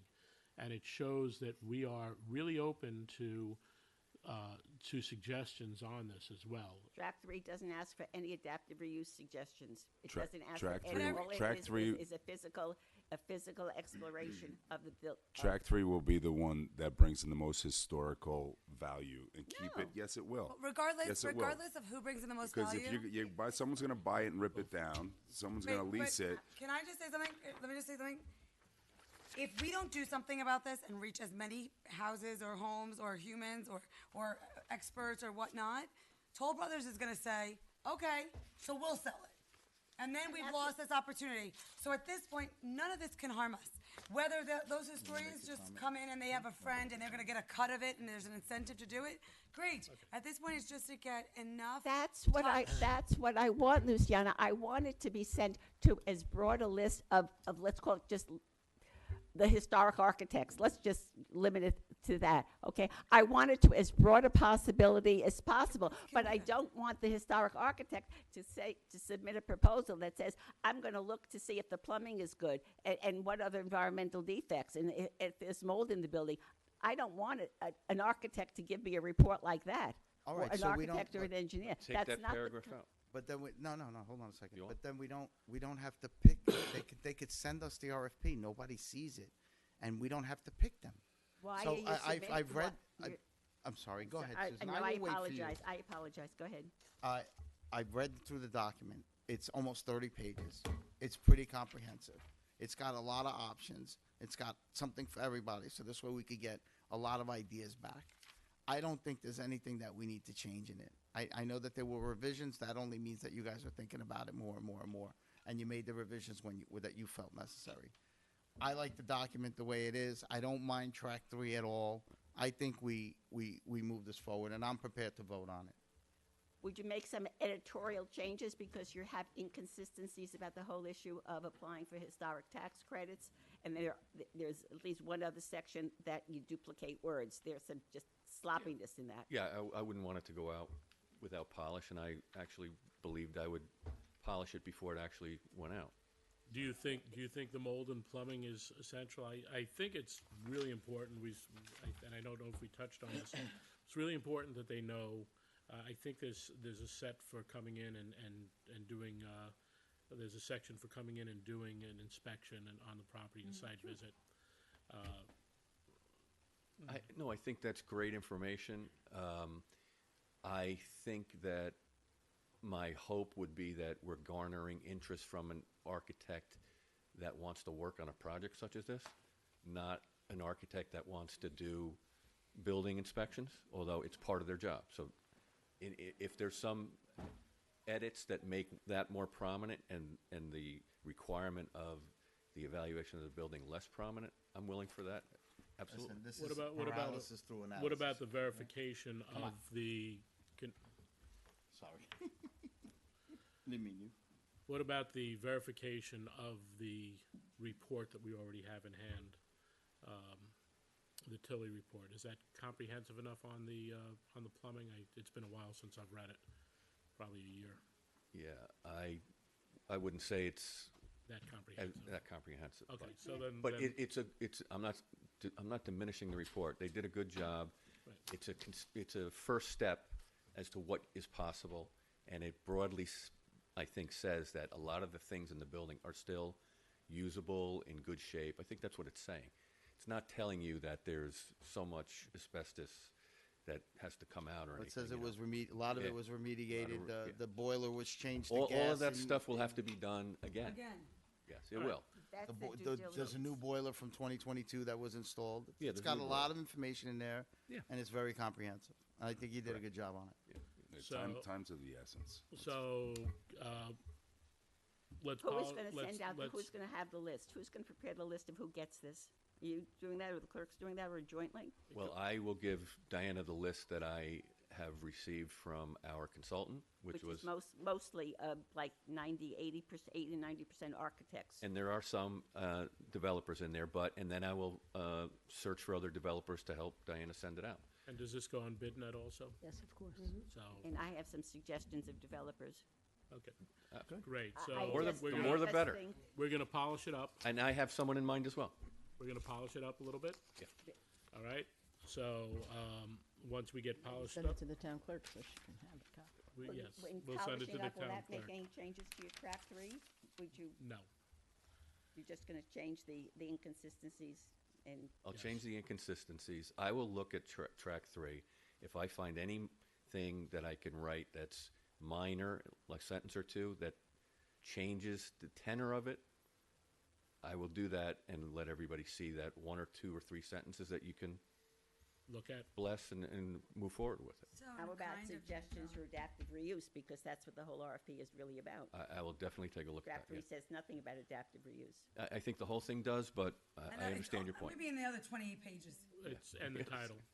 Yeah. So, that being said, can I have a motion? Motion. Second. All in favor? Aye. Opposed? No? I will vote yes with the understanding that I can review the final document. Just, before he you just sign said it. he's gonna send it around. Of course, no problem. Absolutely. No problem with that. All right. With- How long will it take to submit a final document? 4 to 6 weeks. Are you sure? I thought it was Say 4 to 3 6 years. months. I'm going to be on this board for 3 years, so we can do it in 2026. Well, if it's 3 years, Okay, You so- actually will be out by then, so. Yeah. So, Retired I and, should live this long. so with my staff, boy, don't say that. with my resources, oftentimes it's one thing after the other. Right now, we're looking at this, so I'll do this, we'll do this right away. This is on on the the top hot of our table. pile right now. Yeah, we want to get this out. You know, it's time. 100%. It's The time. editorial comments I submitted today were minor, other than the Okay, I didn't look at those yet. comments. all right. I mean, I just want to remember to everyone that we just approved this in December 11th, so. Yes, My son's and, birthday, and my babysitter's waiting for me, so, yes, hi. and John, I just do want to thank you and your staff. I know, we've had a lot of things that you guys have been very involved in. I saw a very lengthy planning board agenda last night. Yes. And you guys have been burning the candle. I know you know this, but I have a great staff. You Yes. do. I have a great second in command. And if it wasn't for them, I wouldn't be able to turn these things over to you in the manner that I've done. I know they do take time. And that's, Leadership starts at the Actually, top. actually, they say the same thing. If it wasn't for them, yeah, they do say the same thing right now. In fact, they told me to say that. there you go. John, there was an interesting thing at the planning board meeting tonight, which I think the. Actually, Susan, All right. if you want to talk offline, let's let people go home. Sarah, thank you for nodding your head. I got a lot of approval from you today, Sarah. I feel good. She's good and bundled. All right, so motion to adjourn the meeting. Motion. Second. All in favor? Aye. One Good and night, out there. Yorktown. Thank you.